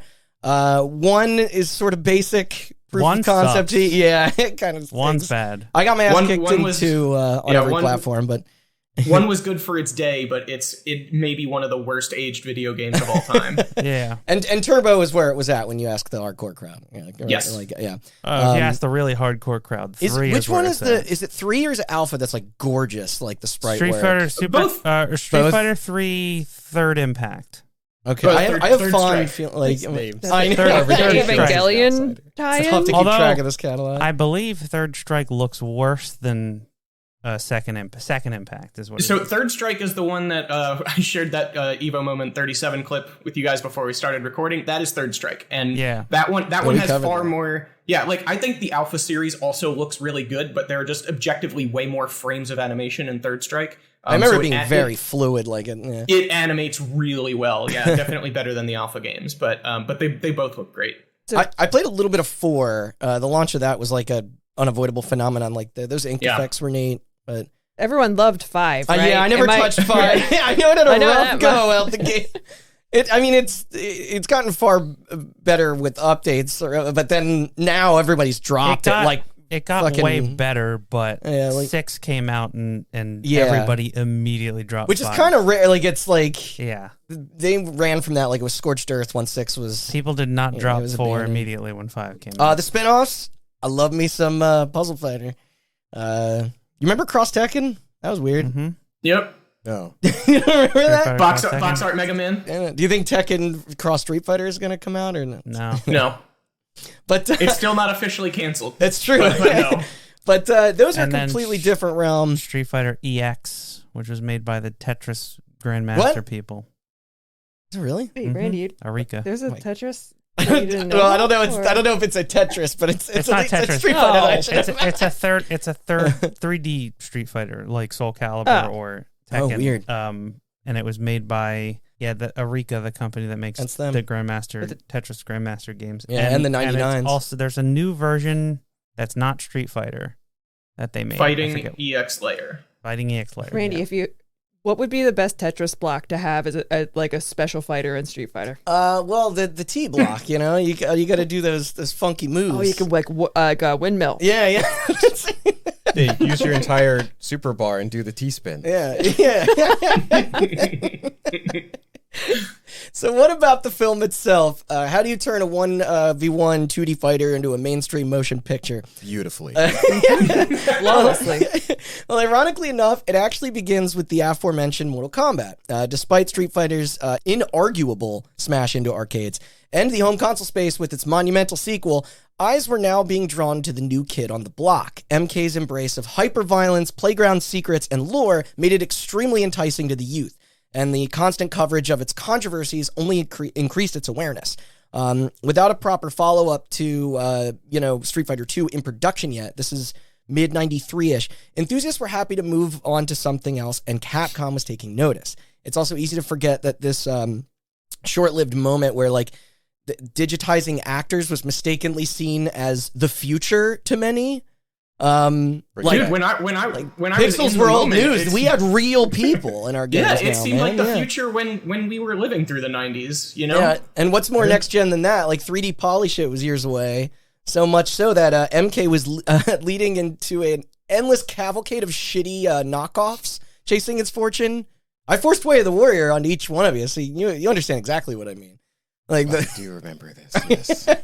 Killer Instinct also did that. What's that? Had the The motion tracking thing. Oh yeah. In order to combat this trend, Capcom, in the midst of funding risky projects like Resident Evil 1, were experimenting with their fighting formula as well. Darkstalkers, X-Men, Cyberbots. While a handful of these were pretty rad in their own regard, they weren't particularly lighting the world on fire outside of their niche audiences, nor doing the numbers that Street Fighter once was. Things were overdue for a change. There's so many Capcom fighting games from that era. It's maddening. What's the one with the lion guy? Oh, Red Earth. Red Earth, yeah. That just Isn't got that put on a Tekken? compilation. Wait, is there a lion guy in Tekken? Am I making that up? There's a Yeah. jaguar guy. Jaguar, yeah. A kitty guy, yeah. And thus, a company division was set up in the U.S. to help get their video game trajectory back on track. More on that in part 2. And overseas, the discussions on invading another medium were happening to reignite that flame. See, unlike the Super Mario Brothers movie, there wasn't a lot of hesitation in pitching this venture. Artist and advisor from the Japan office, Katsuya Akamoto, recalled that the then president of Capcom, Kenzo Tsushimoto, was a huge fan of cinema and had always dreamed of making an adaptation of one of their properties. The question was, who would helm it? So enter Stephen De Souza or Stephen E. De Souza, depending on he's credited differently. I don't know. But an established screenwriter that was no stranger to the action genre, penning several of Hollywood's most beloved blockbusters, Commando, The Running Man, fucking Die Hard 1 and 2. He's even said to have created the buddy cop idea with 48 Hours that would serve as the predecessor to Lethal Weapon, Bad Boys, and Rush Hour. Was this his directorial debut? Yes. So sure, they weren't all winners with him. You had Hudson Hawk. I didn't hate it. And the first live-action Flintstones. Also great. But he knew damn well how to turn millions of investor money into millions more. He earned his reputation as a provider of hits and with the capital to support it. However, there was an aspiration he had yet accomplished, okay? Oh, did I ruin it? I'm sorry. Oh, God, I jumped the gun. When flipping through potential candidates on this project, producer Edward Grossman, who previously assisted in launching the careers of Wolfgang Peterson and Terrence Malick, passed a fresh contract down to him upon hearing those early rumblings. It was a call for someone with the right gusto to handle a Street Fighter movie. Recognizing the power of the IP name from conversations with his children, De Souza happily pursued the partnership. Pressman then requested a meeting, and on his recommendation, boom, the deal was signed. The reason for this hastily formed bond was that Capcom execs were itching to have a film out by Christmas of 1994. Let me remind you, this is as far as it's gotten. The release date even chosen before even the cast. A good start. Yeah. A solid start, yeah. But it was agreed. A grateful De Souza had his shot in his wheelhouse, too. Punches, kicks, stunts. This was his shit. Literally a day after this, he received a package of materials. Inside, there were in-game screenshots, character and stage artwork, bios on the roster, and never-before-seen documents detailing the roadmap for the franchise. He's got those secrets. Oh, there you go. That's where Charlie came from. Oh, then that makes might explain that. Mm-hmm. Soon the folks from the SF team were gathered together. It was mutually decided here that it would be done in the, quote, Bond-style action format and feature no tournament as to avoid confusion with their bloodier competitor. They were searching for a grander story, or grander stakes in its story, rather. A global conflict, if you will. The lives of 24 people. A tale of heroes and villains. The former being Guile, our wisecracking G.I. Joe type, with the latter in the form of M. Bison, a, quote, totalitarian and vaguely Eastern European general. Totalitarian. But, whatever, that's staying in. DeSouza didn't wish to fall into the trap of churning out something generic either. Using Star Wars as an example, this was going to be massive in scope. He's like, it's going to be like Star Wars. Yeah. What if we combined Blofeld, the Emperor from Star Wars, and Hitler into one person? Yeah, that's about right. Mm-hmm. So you mentioned that this was done in the style of Bond action, right? Yeah. So just so we all have kind of like a landmark, what Bond films were out around this time? Just so we can know, like, This was one that was on hiatus. Yeah, this was right before GoldenEye. Yeah, Oh, because okay. there was a 6-year after License to Kill. There was an internal lawsuit between MGM and like Eon Productions. So Bond was put on ice for a bit. So this was before. Wait. What? Was this before the Giant Ice Castle? Yes, Yeah, the that Die was- Another Day that was was early 2000. And that was Yeah. also the Or 2001, space I laser, think. right? To Yep. melt the pole. Yeah, Don't the remind me. best. I Still the best Bond Still movie. trauma from that. Desperately trying to forget. I'll never let you. Thanks. In addition to that Star Wars quote, he indicated a refrain from shoehorning in elements of the games, saving supernatural powers for a second installment. Oops. Due to the poor reception of Super Mario Brothers. He didn't want to be like pandering, even though the Mario movie has like... audiences that day didn't know the gold they had in their hands. Yeah, right. Could you imagine going to the theater and seeing that? I in the 90s, I just imagined like all video games were video games at that point. Yeah. You know, like, so Yeah. you're just, they're all in the same exact playing Yep. field, the same, yeah. But Capcom was surprisingly understanding of these caveats, and the negotiations were quick. Almost as quick as it took our guy to write his initial draft. He pulled a single, overnighter college student style. Damn. He knew the clock was ticking and got to it. The filming schedule was going to be aggressive, to put it bluntly. Luckily, cash wasn't an issue, though, with the budget set at 4 billion yen, or 35 mil USD, and Capcom themselves were financing the majority alone, as long as they retained final approval. The 35 million for a budget. That's pretty a modest, A yeah. 90s movie budget? That's pretty impressive, right? It is, Like, yeah. So with this, let's talk main actors. Apparently, the game's publisher had envisioned working with Jean-Claude Van Damme for years, a mission that our friends at Midway weren't able to achieve with Mortal Kombat until recently. Now. Problem was, he wasn't cheap. Hot off of Time Cop, he did accept the position of Guile when reached out to directly, but at the cost of an $8 million fee. Who wouldn't be worth a ton of money after Time Cop? It's a good chunk of that Was budget. Time Cop like that much of a phenomenon? I don't know. I don't think so. Okay, this is the first time I've heard anyone talk about Time Cop in a decade. And I've never seen it. Flash in the pan, I guess. I don't even. I may have seen it. I feel like they reran that on like the Sci-Fi Channel or something when I was a kid. So you saw the best version then. Yeah. Chopped up, commercials all over it. Yeah, and trim out all the the raw stuff. But this also meant the rest of the money had to go towards like lesser famous faces. When 20% of your budget is one person. Yeah. Although this wasn't all unfortunate, as it did result in the casting of the Addams Family's Raul Julia as M. Bison. Wait, he was like a bargain? Are you serious, Raul Julia? I know, yeah. And it's who's retroactively is often cited as stealing the show in what is upsettingly his last performance. Yeah, and he was more of a theater, like stage actor, but he was still pretty significant in that. But he didn't in it shows. the film space, but His theater background shows. yeah, but he didn't cost as much as Yeah, he crushes it. He's Yes. the best part of this movie by a mile. Absolutely. His voice projects when he starts talking about himself as a god, you know? Yeah. Oh, there you go. Yeah. So Van Damme may have had a background in martial arts and hand-to-hand choreography, but Julia was an expert in Broadway theater, giving the role a much-desired dose of charisma. Also, apparently behind the scenes, just the sweetest dude too. Yes. Yeah.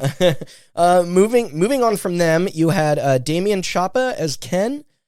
Taking the gig following epic war drama Blood In, Blood Out, for which he headlined. Which is very good, and I went through his Really? I've not IMDb. seen- Yeah, it's really good. It's long.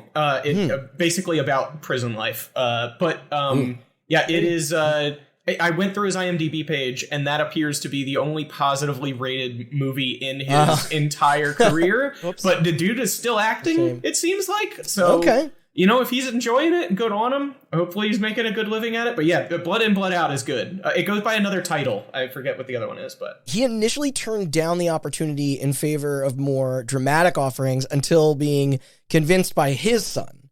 That's another, yeah. Of course, what brought him totally on board was the inclusion of Raul Julia. And the less said about his personal life, the better during the 2000s. Yikes. Oh boy. yeah, I don't. Do I not want to know? No, you probably don't. Okay. Okay. All right, that's we'll fine. leave it there. Yeah. I'm good. Google at your own risk, folks. Australian singer Kylie, how do you Minogue. as Cammy. As of 2023, she has sold 80 million records under her belt. However, her dive into film was fairly uncharted territory at this point. Supposedly, DeSalvo wanted her when she was selected by Who magazine in their edition of, quote, the world's 30 most beautiful people. Yeah. Sure. Hong Kong native Byron Mann was to be Ryu. And Street Fighter's prime mascot. Again, he was somewhat new to the scene, though would eventually star in Catwoman, The Man with the Iron Fist, and even Adam McKay's The Big Short, as both Andrew and Austin noted. Oh, really? Yeah. He doesn't. He He's doesn't. in that. He doesn't star in The Big Short, but he steals one very prominent and important scene. Like he just they introduce him as the solid gold asshole. Yeah. Oh, okay. Kind of wild against the first two. I'll tell you how much I'm worth, and you tell me how much you're worth. Yeah, See that who's guy. worth more. Yep. Yeah. British actor and writer Simon Callow, from the heels of the critically acclaimed Four Weddings and a Funeral, he's listed as AN official. Oh, I think he's the emissary that comes to cancel the war. The posh British guy. Yes, yeah. With the tiny glasses. Other notable releases on his IMDb include Amadeus, A Room with a View, James the Giant Peach, Shakespeare in Love, and he was Amadeus. the antagonist in Ace Ventura: Pet Detective. Yes, that's where I know. Yeah, which is not held up. Wait, who was he in Amadeus? I don't know why I'm asking this now. He wasn't Salieri, was he? I don't know. Okay. I don't have that in front of me. Then there was Roshan Seth as Dalzaim, and previous works post his run as a journalist in India were Gandhi, Temple of Doom, Passage to India. Yeah, typecast, he's prolific. Yeah, so, yeah. Speaking of, crown favorite Zangief is played by, his name is Andrew Bryanarski. His tall, muscular stature even granted him the part of Leatherface in the sucky Texas Chainsaw Massacre remake, along with Batman Returns, that was before, Michael Bay's Pearl Harbor, Oh no. James Gunn's Scooby-Doo, Rollerball, and Hell yeah. TV programs Firefly and Burn Wait, Notice. he was in Rollerball? Apparently. Yeah. Yeah. There's a lot of a lot of buff goons. Russian guys. Yeah. I was gonna say, let me guess, was he on the Russian team? Yeah. He also had a history with DeSalvo from the set of Hudson Hawk. I think he's another henchman in that. But Also, let me say that casting him as Leatherface, real miscasting. You covered up his beautiful expressive eyes. It's true. Just absolutely mugging through the entire movie. It's almost like he's wearing contacts. It's incredible. Balrog was Grant L. Bush, rising through the ranks with CBS sitcom Good Times and Roots, but then graduated television to appear in the director's own Die Hard and Lethal Weapon, 007's License to Kill, that's the gory one, check it out, and a personal guilty pleasure of mine, Demolition Man. Hell yeah. Guilty. I shouldn't say wait. guilty. It's amazing. Come on. Yeah. Sorry. I mean, it's you're right. That's inappropriate for that movie. It's just watch it. I can't recommend it more. It will entertain a room. If you enjoy your 90s kitsch, Yeah. for sure. You'll want Taco Bell, that's for sure. Yeah, that is, or Pizza Hut, depending on what country you live in. Now he may not be as prominent as he once was, but he found a place throughout the 90s with contributions to stuff like Exorcist 3 and Forrest Gump. Exorcist 3, not so bad. Going further, Robert Mamone is Blanca, another Australian best known today as AK in the Matrix sequels and Stone Cold Steve Austin's foil in The Condemned. Sorry, who is I he in the guess. Matrix sequels? AK. AK. I did the same thing where I think it's one of the other operators that. Yeah, I mean, like there are a lot of like, hey, we mentioned Squads. them like twice in these games, but like, yeah, I can't think of who that is. I had to Google, I had to look up a picture. I don't think it's not. Uh-huh. But I did once Nobody's super watch old The anyway. Condemned. did you? Like, That came high- out when I was it- working at the theater. Yeah, I was like high on Percocets, I think. I don't remember it being very good I regardless. assume this was Wisdom Teeth, or were you just having a fun time? No, with this was Princess? around the Wisdom Teeth time when you brought me that DVD of Zodiac, and I was so grateful I cried. Yeah, that same time. It's a fucking great movie. Even it's a little long and hard to probably stay awake for. I really enjoyed the half of it I was able to stay awake for. You yes. did better than One me. day we'll watch the other half. I watched the documentary on the Sackler family while high on opiates. Oh boy. When I got my wisdom teeth taken out, when I was high on Percocets, I tried to play Rock Band Blitz. That's That came dope. out around the same time. Because you were High blitzed? scores? Not well, because I was blitzed, yeah. While a friend of mine played through the first Dark Souls next to me. Mikhail A. Nunux Jr., who was Spider in Return of the Living Dead. Fuck yeah. Oh, That's nice. the punk, yeah. Is DJ. I didn't even recognize. So prior to Street Fighter, his claim to fame was likely Tour of Duty, a military drama, and again, CBS serial based in the Vietnam War. After there's a slew of smart choices: Leprechaun 4, Nutty Professor 2, Scooby-Doo Again, The Adventures of Pluto Nash. Oh, boy. yeah. Black Dynamite. So You that's forgot good. Joanna Man. Oh. Any two new De Salsa with a Jumpin' Jack Flash in 86. Sorry, by the way, I know there's a ton of these fucking fighting games. I'll increase the pace a bit. But Native American performer Greg Rainwater was T-Hawk. Oh. There you go. Yeah. Japanese. I just have this. I'm legitimately impressed that they bothered to do that in the 90s. Yeah. I'd like to actually cast That's true. Even the Native American. Even the dialogue that he speaks is not like anchored in that heritage, though. He is just military dude. Yeah. So Japanese actor Kenya Sawada as Captain Sawada, chosen in reference to his promotional contract with Capcom.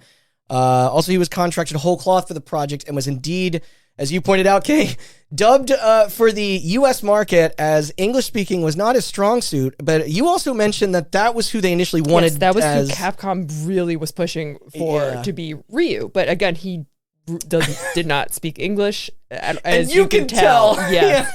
I think I remember there was a quote from Byron Mann talking about how when they were on set at the same time, like he and Sawada, he was something like he was just like staring daggers at him, essentially. Oh, for he taking- wasn't over it, huh? No, He robbed him of. probably not a bad idea just from the point of view of the movie itself, but yeah. The ADR looks like that bit in like Pee-wee's Big Adventure where it's like so not the voice that would be coming out of that man. Yes. It's like when they overdubbed Arnold Schwarzenegger in that one movie. Jay Tavieres Vega, I'm going to assume he was an admirer of games, as down the road he provided voices for Red Dead Redemption and Metal Gear Solid 5. Plus smaller roles in Charlie Kaufman's adaptation and Bone Tomahawk, which rules, and not enough people have seen. Oh, he was in Bone Tomahawk. Yeah. Oh my gosh. Yeah. Okay. Speaking of Bone Tomahawk, that guy is also shredded. Yeah. Bone Tomahawk, rip roaring good time. Yeah, highly That's how recommend. I would describe Double it. feature it. Street Fighter right into Bone Tomahawk. Yeah. So then there was an NFL football player for the LA Rams. That's who E Honda Came Makes like where he sense. came from. He's got the defensive lineman physique. That's Yeah. true. Yeah. Yep. He had quieter appearances. Succeeded this in a Batman and Robin, Basketball, Charlie's Angels, The Fast and Furious, Scorpion King, etc., etc. Was he in Fast and Furious? Yeah, I don't have the name like the character. Was he like just in the original? Yes, yeah, Okay. just that one. Okay, That's yeah. all right. So he probably wasn't anyone too important. Yeah, just but, in the crowd of street Yeah. racers, maybe. yeah. But I'm Well, also reading. Was he in Fast and Furious or The Fast and This the is important, Furious? Randy. I hope you have this written down. I 'Cause have. Fast and Furious is 4. I'm not The even Fast gonna- and the Furious is 1. You know, I'm not. I'm not- Whatever happened to journalistic integrity? I don't know, man. I think about Randy that. just decided to hell with it. I think it's the Fast and the Furious. Yeah, that's the first one. Yeah, but he's also in 2008 Speed Racer. Hell Very yeah. nice, the greatest live action anime. A second Native American, West Study was he's Sagat. This a couple years after Dances with Wolves and Last of the Mohicans.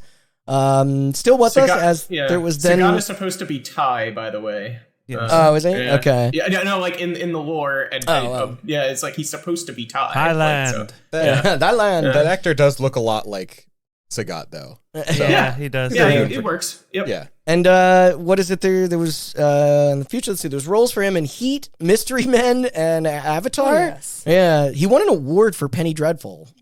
I don't know. But saving the funniest for last. Nobody addressed this so far. So fucking Ming Ya Wen as Chun-Li.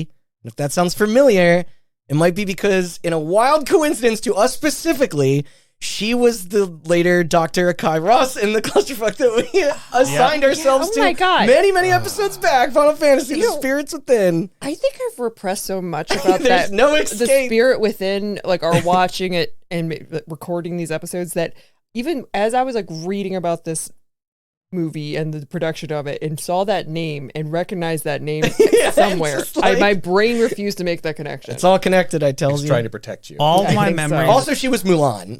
But Yeah. I Yeah. Yes, yeah. All my memories of Spirits Within are from when we watched the outtakes.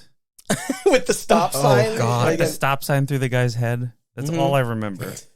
it's all you need. Because we were like, how do they have outtakes in a CGI movie? And they like specifically animated outtakes. Yeah, they weren't even they're finished being cute. either. It Yeah. wasn't, I mean, it wasn't like the it Toy was like Story. the Pixar thing, but yeah, like without it being cute or So that's the fucking squad. It was reported that Capcom are responsible in the move to host as much as the roster as possible. Their fault that section was so lengthy. And they wanted more. DeSalza wasn't thrilled with this. He knew this would make dividing screen time between everyone difficult. Editing would be a nightmare.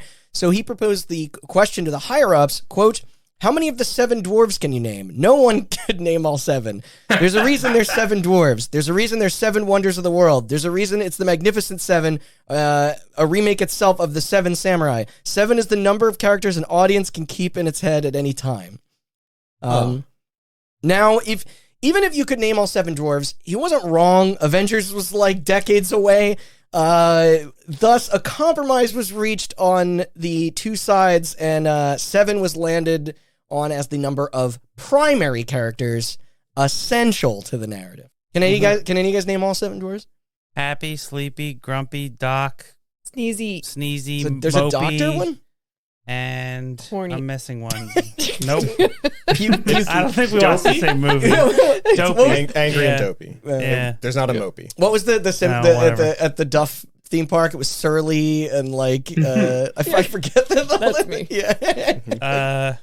Barfy. Now, do you get into Street Fighter started with 8 characters. Yeah. Street Fighter 2. But Street yeah. Fighter 2. Street Fighter started with 2 characters. Ken and Ryu. Wait, that was it in the first? In the first one, it was Well, just Ken. playable. Yeah. Yeah, Ryu, Huh. and then Ken, which was just Ryu but red instead Yeah. of white. Yeah. Which is why they have the outfits they do. Was his hair blonde in the first one, or was it? Yeah. Yeah, Yeah, yeah. so- Ryu had like reddish hair in Street Fighter 1, and then Ken was always a blonde with the red gi. Yeah. Okay. Yeah, Street Fighter 2 started with 8 characters, and there were 4 bosses. Yeah. So when Street Fighter They made the bosses 2, characters. yeah, Yep. the second version of Street Fighter 2 had the 4 bosses as characters, and then they added Cammy, DJ, The new challengers. The new challengers, yeah. And so there are 16 in Super Street Fighter 2 Turbo. Dude, I don't know where Street Fighter 2 ended, but I could tell you, like T-Hawk was added in there at some point too, right? And he wasn't a boss character, so he must have been a new challenger. Well, so maybe. I think the new challengers were DJ, Cammy, T-Hawk, and Fei Long, and Fei Long is the only Street Fighter 2 character that is not in this movie. Well, no, what about Akuma? Oh, right, Akuma. Yeah. On the cutting room floor. Well, I was wondering if there was a legal reason as to why Fei Long is not in the movie. Not that I saw. What? Why legal reasons? Sorry. He is there. There is a rumor, which I'm pretty sure is false. It's in a Miss Pac-Man situation. Fei Long, Google him if you're listening, is Bruce Lee.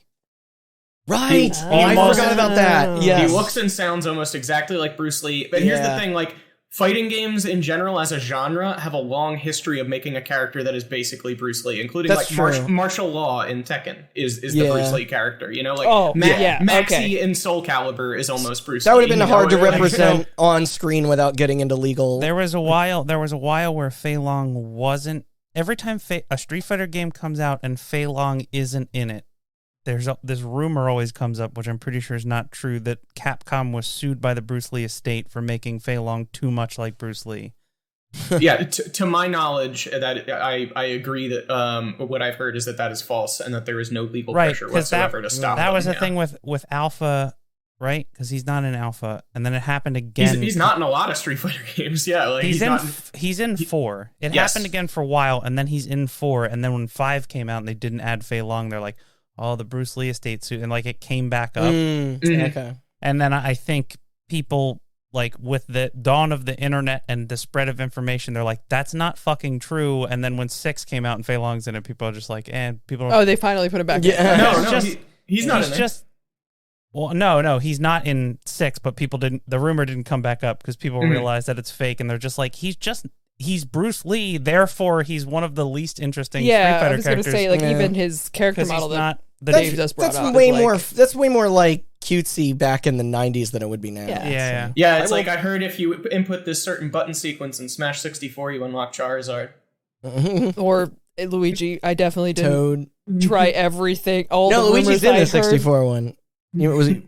Wait, I know there was. There's been so many Smash. Sonic. Sorry, God. Sonic. Oh yeah, it was Sonic. That was like the Melee one. It was like shoot every name in the credits. Yes. Yeah. Yep. I definitely didn't try to do that for hours. Did the same thing. Yeah. Also, if there is some sort of actual Playground Secrets problem with using Fei Long, then nobody should have gotten away with Liu Kang in Mortal Kombat. Yeah, he even does the Liu Kang is that archetype as well. That's what I'm saying. Like every major fighting game has a Bruce Lee in it, even if he's not named Bruce Lee. Like you said, martial law in Tekken. Yeah, there's a Bruce. Of course, there's a Bruce Lee in every fighting game. Bruce Lee is one of the most famous martial artists of all time. Yep. Yeah. But now we're on to shoot this masterpiece. The physical training, and this will be a good segue, was to be from Hollywood PT and karate champion Benny Arudez. Honestly, a legend. The dude even saw killer on-screen highlights in Jackie Chan's Meals on Wheels, Roadhouse, and goddamn Grosse Point Blank. He's the other hitman, Felix La Poubelle, which is awesome.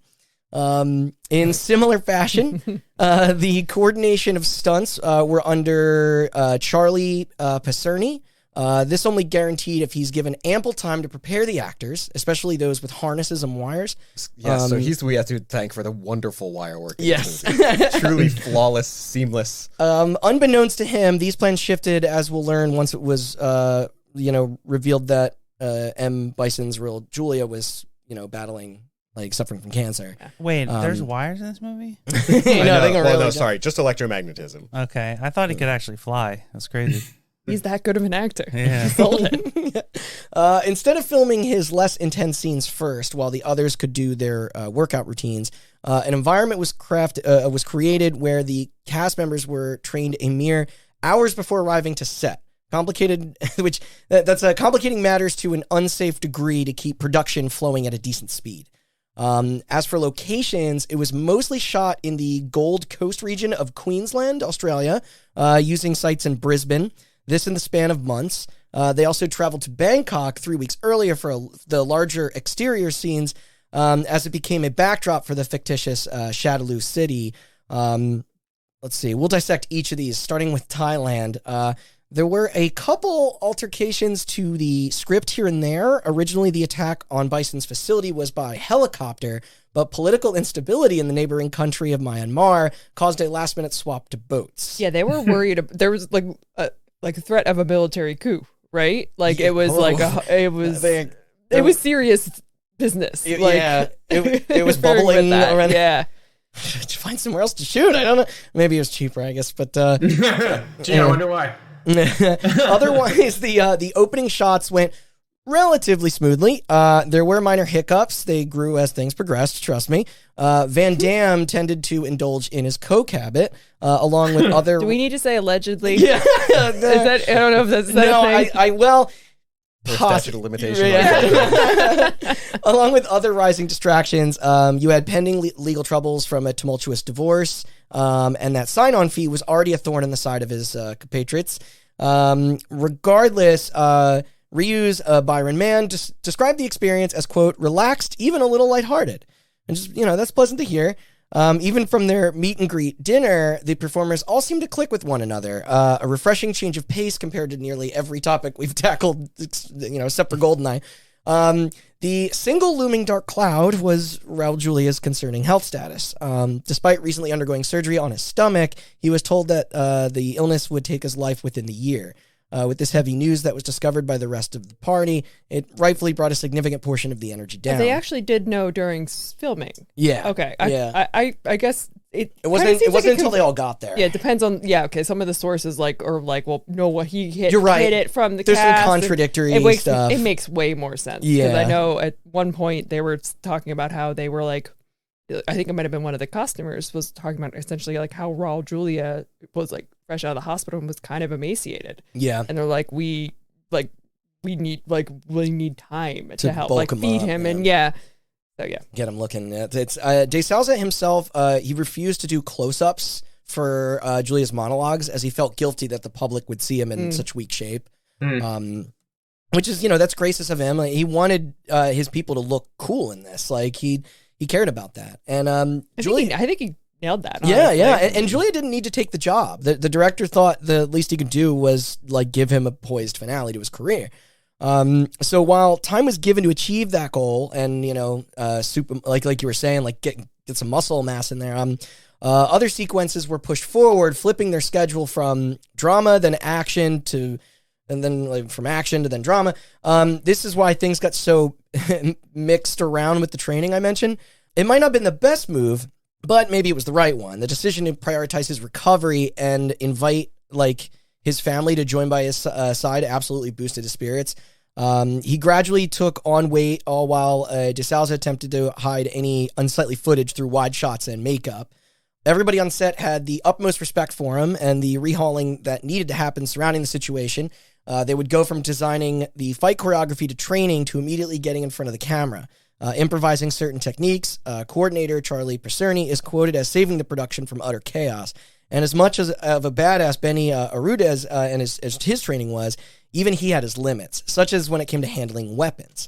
I want to read this excerpt from Byron Mann, Ryu's actor. A month in, we're filming in the morning, and I hear through the grapevine that my sword kata scene is coming up after lunch. I was literally an hour away from filming this thing. I was shitting bricks. I grabbed a Thai extra. I'd heard he knew sword fighting. He taught me to kata in about an hour. Quick study. Yeah. Which is funny considering that he does that just to show that he's not going to use it. You're right. He is like twirling it in such a way. And I don't think that wasn't like a prop. I don't think. No. Yeah. What's given a blunt one? I would have. Realism, Dave. They were concerned about realism. Yeah, the edge changes the aerodynamics. Yeah. What's interesting is the amateurish nature of the combat inadvertently led to the movie's campy physical comedy. It wasn't written to be a hardcore Oscar drama anyway. The dialogue was scenery chewing, the outfits ridiculous. So overall, they were doing all right. No injuries yet. M. Bison was fearlessly continuing to impress the crew with his stunts. He was willing to do whatever, and it was promising. Every day, I'd ask if Julia had taken his meds, said DeSalza, and if Van Damme was off his. JCVD would typically oversleep or claim sickness, things of that nature. Got Now, the sniffles. yeah. Now, in 2012, he did admit to his addiction during an interview with The Guardian, so we don't have to say Okay, allegedly. alright. This and a confession to having an affair with his co-star Cammy, Kylie Minogue. So this was manageable. Same with his delivery. Our screenwriter, who was used to working with Schwarzenegger, would ask to sit with him to rehearse lines, as English was not his native tongue. He's from Belgium. Phrasing could be couldn't tell. Yeah. Phrasing could be switched about and what have you, except he declined, for this invitation because he stated that he had already run through them with his wife. Like, I think he just probably didn't want to do it. But Wait, the wife he was divorcing? well, the wife he was, I guess, cheating on. Oh, he hadn't divorced at this point. Yeah. Oh, okay. All right. DeSalza kind of just laughs it off when reciting their exchanges today. According to him, he ribs on an instance where Van Damme shouted "cut" out loud because he thought he pronounced ladder as latter. The filmmaker then lectured him about how much of a pain it would be to reset everything: the bullet holes, the replacing of blood packs, the costume cleanup. Guile ordered a second take, though, and while the staff obliged, he listened back to the audio and there was no error. What did DeSalza do? He made him shoot it again just to have it, and probably to fuck with him. Damme saw through the ruse, however, and intentionally exclaimed ladder on purpose to ruin it. They have fun. Burn that money. Jesus. Which scene is that? Some schoolyard shit. I don't even know if that made it into the final, because I was looking for it when we were watching, and I don't know. Now, as far as technical aspects go, both the indoor and outdoor sound stages, though beautiful, were plagued with annoyances. Inside, gaps in the walls and ceilings would let in unwanted light. Outside, they had to deal with the elements. There was a crewman whose skin got badly irritated from contact with the water in the Chao Phraya River. One producer, unaccustomed to driving on the opposite side of the road, accidentally turned into oncoming traffic and struck a bus. He's alive, thankfully. Not the bus. Yeah. Not that he came back to the project. Same goes for another producer who suddenly had a heart attack. But, those weren't related to the film, per se. It was just a cursed and ill-conceived place to make a movie. An authentic location, I suppose, to further the immersion. The team was forced to adapt to the nation's scorching temperatures, humidity, and on top of those, its culinary traditions. Byron Mann observed the drastic loss of weight for all of the performers and that their pounds could fluctuate visibly scene to scene. All right, so this next bit is hilarious. Sorry, they filmed in Queensland, Australia, right? No, this is in the Thailand. They filmed in both. Okay. I think the inset, like the stuff was in Australia. The big outdoor stuff was in Thailand. Okay. I think probably like the chase with the truck and that whole like shooting thing at the market. Right. Mm-hmm. That was all Thailand. I got a fair share of my info for these sections from an in-depth Polygon article written by this was Chris Plant in 2014. I'll give full thank yous on my sources in the closer, don't worry. But I'm just going to cite this paragraph verbatim because it's so stupid that I couldn't stop chuckling. Quote, furthermore, the men in the cast, young, physically fit, and flush with American cash in Thailand, had taken an interest in the local massage parlors. Hunger, rapid weight loss, heat exhaustion, none were a match for the inflamed libidos of these 20-something action stars, end quote. This was supported by Chapa, quote, I came from poverty, and here I was making more money than I ever made in my whole life. Plus, the places were so cheap you could get a massage for $10. We became massage addicts, getting a massage every hour. We were working hard, and our bodies were pushed to the extreme.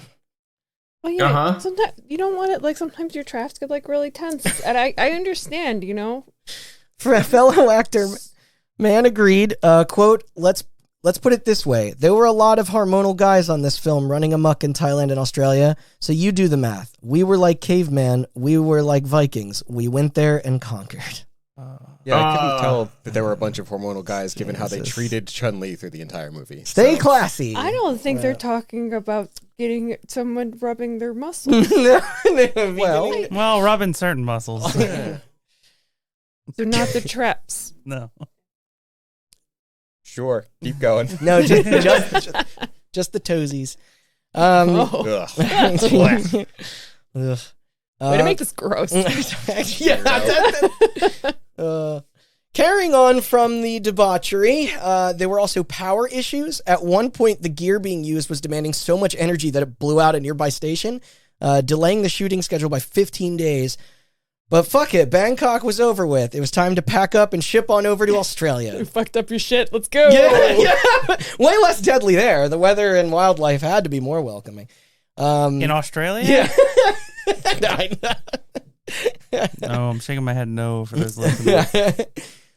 So I should note, a production of this magnitude going over costs and falling slightly behind isn't really uncommon in the action blockbuster space. However, Capcom was determined to land that holiday window for theaters, meaning De Souza had catching up to do. Even toy manufacturer Hasbro was putting on the pressure as per their deal to re-release licensed figures based off the film for Black Friday. The screenwriter/director commented on this, saying that they were aiming to reboot the currently waning G.I. Joe line as a thinly disguised Street Fighter tie-in, which sort of explains the use of firearms and tanks and boats and in the script, yeah. And the very toy-centric boat stuff. Yes. Yeah, you can picture like a kid. Easily, yeah. And they weren't messing around, though. They were heavily invested in this product, giving memos that requested said tank, again, take it from G.I. Joe's vehicle blueprints they had. They hammered down on the movie's content, requesting it stay family-friendly enough to still sell to children. Back to Aussie country. Newcomers were set to replace the producers that had left during the filming in Thailand, and when they noticed the crunch that was required to right the ship, they went to the second unit led by Pacerni to take the reins on scenes that needed shooting with the supporting cast. Studio B racing parallel to De Souza's Studio A for maximum efficiency. They even brought in William Fraker, the Academy Award-nominated cinematographer of Rosemary's Baby and Bullet, as support. What? Okay. What? And things were faring far better here in Australia than in Bangkok. No poisonous rivers or car crashes anyway. However, there are contradictory statements when it came to the management. For example, B Team followed the director's instructions to not incorporate the, quote, special moves the fighters in the game had. But then De Souza changed his mind, or perhaps he got worried Capcom and Hasbro would be upset at the lack of personality in like their characters' signature styles that players were expecting when it came to fighting. Maybe he wanted more uniformly across the two groups' footage. I can't pin it, but that, and there was even confusion on who was responsible for what sequences. It was weird. Depending on which person you questioned, both Pacerni and De Souza shot the final showdown between M. Bison and Guile. Which, yeah. They just have Wait, like what? a different camera angle, or? I don't know. Pacerni claimed he tried to tell Pressman, the producer, that he wasn't equipped to direct the battle. Pressman said, "You have to, we're behind." So he did. Quote, "I was forced to do it." De Souza, not pleased with that revelation, took the credit. Or so if you ask Pacerni on the discrepancy, quote, "I didn't want his credit. I want to be the first unit. I just did my job." Later adding that De Souza was insecure and didn't know what he was doing. The frustration almost caused Pacerni to threaten leaving a week before wrap-up. Mann recalled a heated argument, one night that led to Fraker at the camera to fill the spot. Technically, this is just hearsay. It could very well be the case. It might not. I had to include it regardless. I don't know. Bizarrely enough, the production concluded prematurely with 20 pages of script left to complete. A month after the actors flew back to the States, phone calls came in exclaiming that they now suddenly had to trek back over to, this is to Vancouver, Canada to actually finish this shit. De Souza was granted 3 more days to get it done. Costumes were put back on, sets were rebuilt, and upon Capcom discovering that the movie had none of the fun powers in the video game, the ending fight was then retrofitted to the tone of what felt more in tune with their franchise. And they did it. As much as an ordeal it was off to the editing bay. DeSalza overjoyed with the freedom he had to put the pieces together without the pesky corporate interference. Because I guess he also was serving as like editor in this as well. But except there was now one major roadblock: the Motion Picture Association of America, or the MPAA for short. On all sides, the project was reaching for no higher than a PG-13, not just to match the level of its gaming counterpart, but also to appease parent advocacy organizations that become sensitive to the idea of toy tie-ins taken from edgier intellectual properties. Wait, hold on. They're only just now taking issue with that kind of thing? Well, that's not saying, yeah, this wasn't the 80s anymore. The bunch of wet blankets were putting a stop to stuff based, like on children. Like, there was like a children's RoboCop cartoon. And they're just kicking each other. I know. Like, no, all the no things. more Terminator and Alien action figures. I'm like, not still like so the enraged youngins. by Mortal Kombat. Like, Street Fighter. Well, that's the other thing. I think the magnifying glass was really on them because this is the same year as the Senate hearings. For, as old they're people shooting, not when it releases. Yeah, right. Yeah. Old people out of touch, lumping on all video games. Yep. They're all the same thing. Yeah. DeSalza, known for his history on writing violent media, as well as his renegade attitude from his contributions to network television, he recalled shows airing at 7 p.m., quote unquote, wussy pussy time. Phenomenal. There's a lot of colorful language in quotes getting turned around, but either way, like certain ratings of board disagree with them. So this is November of '94, a month before premiere. They reviewed his cut. They gave him an R. Really? He chalked it up for a long. Okay, no, sorry, I interrupted you as you were about to. No, explain. Go ahead. Well, he chalked it up to a recent mass shooting as the culprit, but whatever this reason that wouldn't fly. He, quote, I shot a PG-13 and I had to make it softer. With Capcom ordering a new edit, he removed a large portion of the blood that was listed as problematic. He trimmed close-ups of busted lips and noses. Fuck, I want to see this version. Yeah, what? That was enough to tip them things over into an R? I don't know. Yeah, so it's going to get even more, like, eyebrow-raising in a moment, but this was an expensive resolution that they quickly arranged out in Vancouver. Like it had to be neutered. Apparently, when Vega falls on his own claw, that was just snipped out entirely. Oh, that happened. Yeah. Oh, maybe that's why he doesn't show up at the end. Yeah. In the original Right. edit, he Good. kills or he Yeah. dies on his claw. Right. Yeah. Because he does get flipped at the very that's the last time You you can't see even him. tell. Like what's. Yeah, he gets Yeah, kicked so I hard. had that no he- idea. Yeah, he flips and lands on his chest. So maybe that was the intention. Yeah, and then that explains that. They but they didn't have the resources to go in and mask it with special effects, like none of the iconic fireball projectiles. There was a nice glow around the Hadouken to hide the rawness of it, whatever. I mean, like not like it wasn't really the Hadouken, but it was. I'm sorry. What kind of that. are you saying? They intended to have these moves in there and then just couldn't get the special effects done? And No, budget? they went back and forth on it. So Okay. like yeah, it's weird. There was this was pre-digital, so like computers could only fix so much. But I don't know what they wanted it to look like. Maybe they were like, this looks stupid, and then they just Could like, be. Well, there's the one part where he does. This is an audio medium, but he does the yeah, exactly. the Hadouken hand thing. Which if you play Street Fighter, now it's a fireball, but in Street Fighter 2, the Hadouken has the two hands in it. In the fireball. Oh, yeah. So he does the motion and hits somebody with it. He just doesn't. There's no fireball. So Now, I'm going to pause here for a sec because I don't believe this part. I don't. And I know that, like, I know how this process operates. We all do. But DeSalza says the second cut returned with a G. Which, no way. No. That's, like, what was it, 20 minutes long? No. A fucking G? Like Pixar can't even get those. Like, G's are for nature documentaries. Yeah, that's like thematic stuff is going to get you a piece. Yeah, Like, exactly. Yeah. But whatever. This is what There's a he's skull claiming. chandelier. yeah, that's already like too much. They'll just be like, oh, for image. So I don't know. But in response to that, he inserted a cuss word to bring it back up to a PG-13, or so he states. Specifically, an 80-yard line when Guile is crawling through the air ducts, grumbling, "I'm too old for this shit." Yeah, I remember that line, and I remember. Yeah. I remember thinking it felt a little out of place Classic. too. Yeah. I mean, apart from some other language throughout, like there is a like.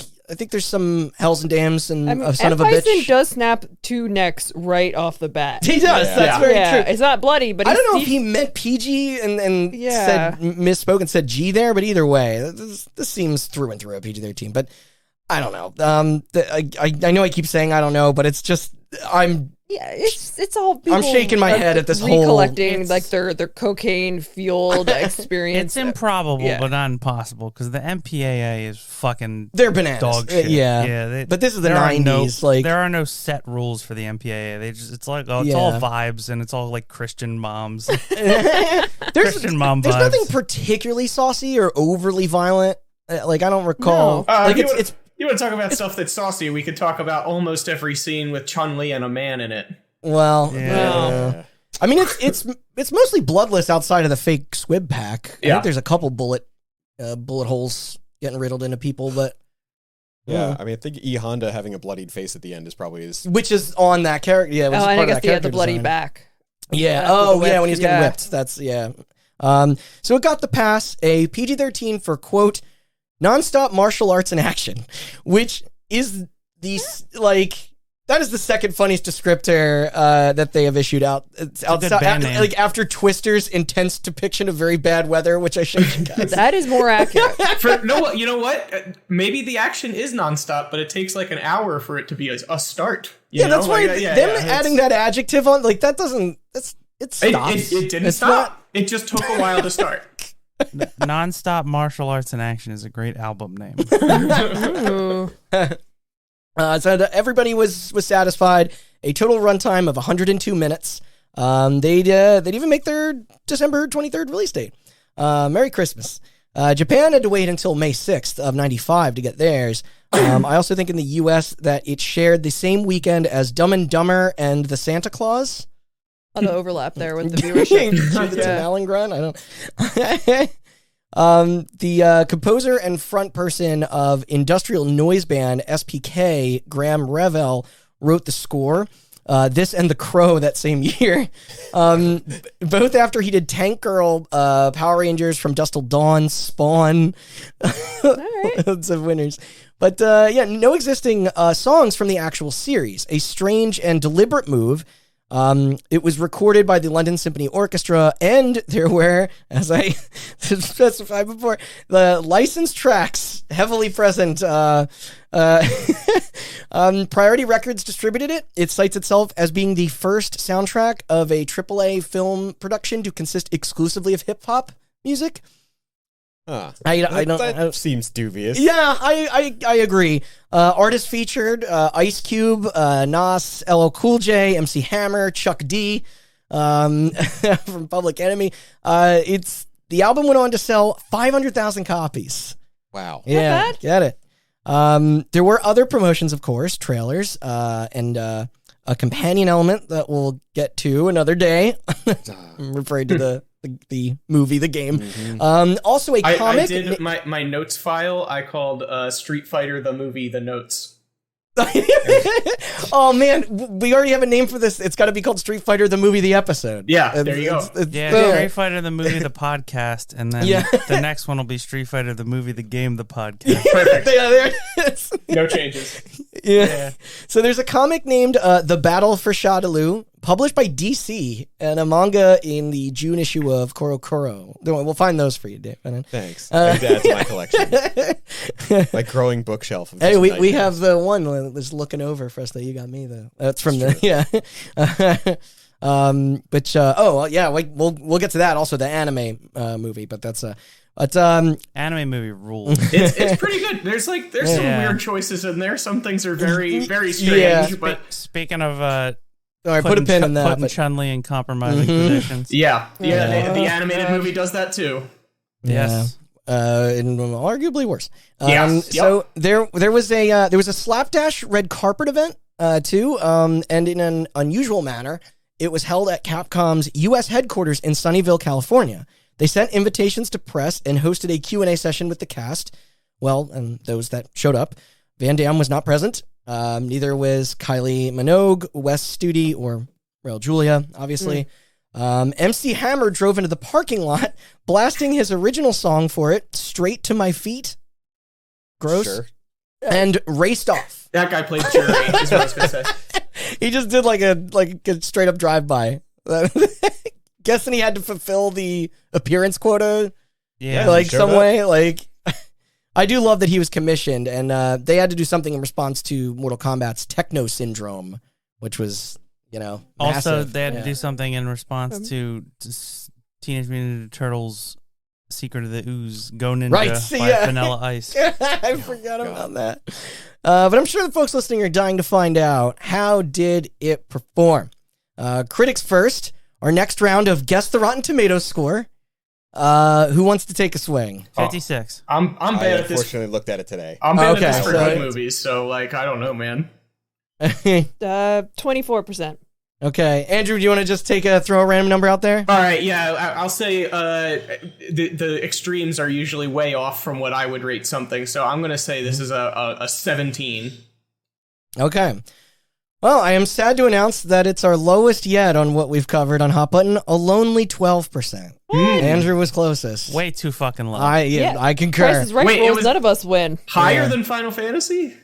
No, Or sorry, lower than Final Fantasy? lower rather? than Yeah. Final Fantasy. Yes. That's incredible. Yeah. Like, I mean, yeah, this movie is I'm- definitely more watchable than Final I'm Fantasy. legitimate. Totally. I am Yeah. so mad. I know. Legitimately No, mad. yeah. When I read that, I was like, "Fuck this."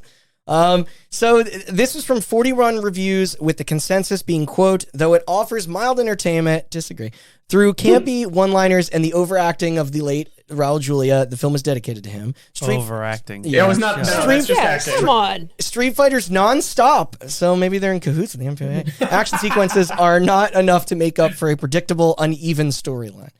Killjoys. Right? Yeah. I bet they're fun at parties. So Van Damme faced the most criticism, along with the overstuffed plot, poor editing, unintelligible dialogue, miscast roles, and a lack of engaging characters. Again, these are not my words. But outlets such as the New York Times and Variety made comparisons to the Super Mario Brothers, which they meant to be harsh. Yeah, I was gonna say, probably not in a positive light, Yeah, I'm taking that as a positive. agree. Yeah. They Once again, both rule. Just more evidence that all video games are video games. Yeah. Yeah. So those are just the stiffs, though. What did the people think, man? At the time, fans were divided. They enjoyed the effects, set pieces, and M. Bison's performance, but it was more misses than hits with most. As we've gone on, I think like reception for that movie has sort of changed in the eyes of a lot of those fans. Capcom were happy, honestly. They stood behind it. It wasn't the reaction Nintendo had to their turkey, where they just pretended like it never existed. Like they just buried the Mario Brothers movie. Capcom was like, no, yeah, this is us. And when it came to the box office, it opened at 3rd, then dropped hard that second week to 7th. Not great. And in between that Friday and Saturday, it is 2. This was a 3.1 million to 1.7. That's a 55% disparity. Ouch. Domestically, it did earn 33 mil from its run, and abroad, it did better. They were even able to recoup its budget by the end, when the worldwide gross landed it at $99.4 million. Wow. Okay. Right. Not bad at all. VHS sales and rentals greatly assisted in the ensuing year. That and broadcasts on TV, which boosted that total to $165 million when added to the theater revenue. Like, it definitely could have been worse. Like, yeah.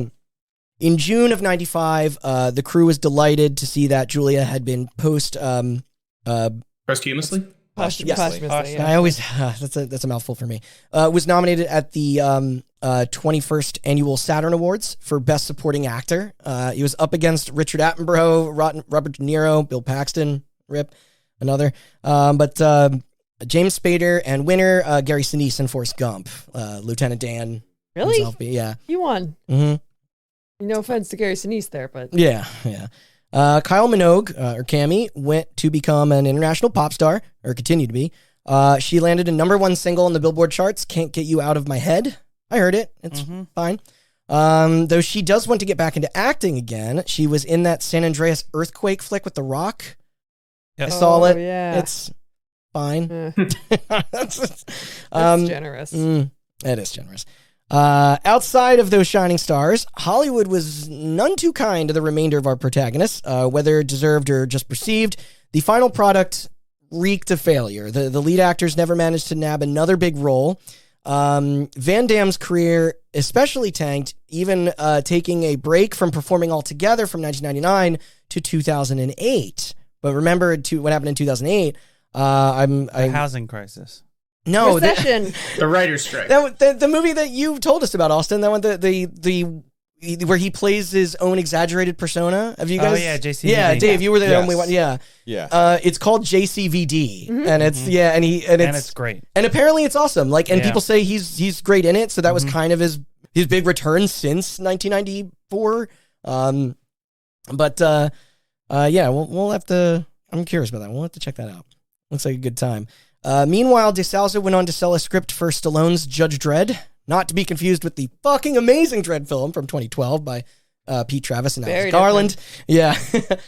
He also wouldn't sit in the director's chair again until 2000 with Showtime's World War II drama Possessed. This to little attention. Yeah, we're all shrugging. Yeah. Not that his connection to games was over. In 2003, he was credited in storying Eidos's Tomb Raider to the silver screen with the Cradle of Life, Lara Croft's somehow crappier follow-up to the 2001. But it wasn't all doom and gloom for everybody involved. Pacerni, he's now 86, stayed busy. He continued on doing stuff for True Lies, which is great. He worked as a stunt driver for the Need for Speed. Another adaptation. I haven't seen that. I didn't hear positive buzz. The one with the Jesse Pinkman. Yeah, Aaron like, Paul. Aaron Paul, right? Yeah. In contrast with the others, he does not reflect on the Street Fighter movie shoot with any joyful memory. Outright insulting the DeSalza's methods and ability. Oh, jeez. And that it could have been something more than it was. A judgment we can't make, but trainer Benny still trains, teaching privately, kickboxing being his top forte. And this wasn't it for Street Fighter's non-gaming future. Later that fall, a North American animated series was produced. It aired within the Cartoon Express block on the USA Network and lasted a whole 26 episodes. Yeah, this is the one that has that hilarious gif where they have Balrog running out of something in the distance, but they don't resize him, so he's just absolutely miniature. It's hysterical because they're like, yeah, we can't just like keep on drawing all these frames of him getting bigger as he walks into the foreground, so he just remains tiny. It's a Balrog. It's adorable. I'm gonna find it. You keep going. Yeah, the reception of this was astronomically negative, worse than anything that I've read about what we watched. And also, in an interesting choice, the general narrative was written to be a continuation of sorts from where the film left off. Because I guess we'll have to take the they word. were originally hoping to create a sequel. Obviously, they had the stinger. Yeah, But yeah. There were things working against that, And- namely recipes Raul Julia. But And yeah, exactly. Yeah. And as we've previously discussed, the other side of the spectrum in terms of like it's people backing it is the anime Street Fighter 2 movie. I don't have a year of when that came out. It was around the same time. It might have been. I think it was like maybe 95. Yeah, maybe I think it was mid 90s for sure. Okay. After the movie. Fast forwarding to 2003, rumors of a proposed sequel emerged. One that included the return of Dam as well as Dolph Lundgren out of retirement and Holly Valance. It never materialized. There's always talks, I suppose, but this spread from an ESPN interview with the two where Lundgren said something, though, I don't know, who cares about that? We have a very real movie to discuss. 2000 The actual sequel. 2009's Street Fighter: The Legend of Chun-Li. What a hot piece of garbage. The rest of the planet may have forgotten, but I saw it. Did you? Uh-huh. What's your take? It sucks. I've heard it's like painfully boring. It's too. It's worse than the Dead or Alive movie, and that's saying something because the Dead or Alive movie sucks. Yeah. bar is so low you'll trip over. So this was prepped as a non-canonical offshoot to release in partner to the hotly anticipated Street Fighter 4. It chronicles the quest of Chun-Li's origins. This with the titular hero played by Smallville's Kristen Cruick. Wait a minute. Oh, I know that name for other reasons I'm not going to get into because that's a huge diversion. I can't believe I did not connect those dots until just now. Woof! For those at home, Google Nexium. And then, NXIVM. Fuck. Yep. We'll just leave that there. She's not the Smallville actress that got arrested, but She was also involved. she was involved. We're just gonna... I can't find this Step tiny past Balrog. that. I'm very upset. I've too, been looking so honestly. desperately. But he runs out of an elevator and they don't resize him, and he is about 3 inches tall, and it's hysterical. Aw. Sorry. Adorable. Awesome.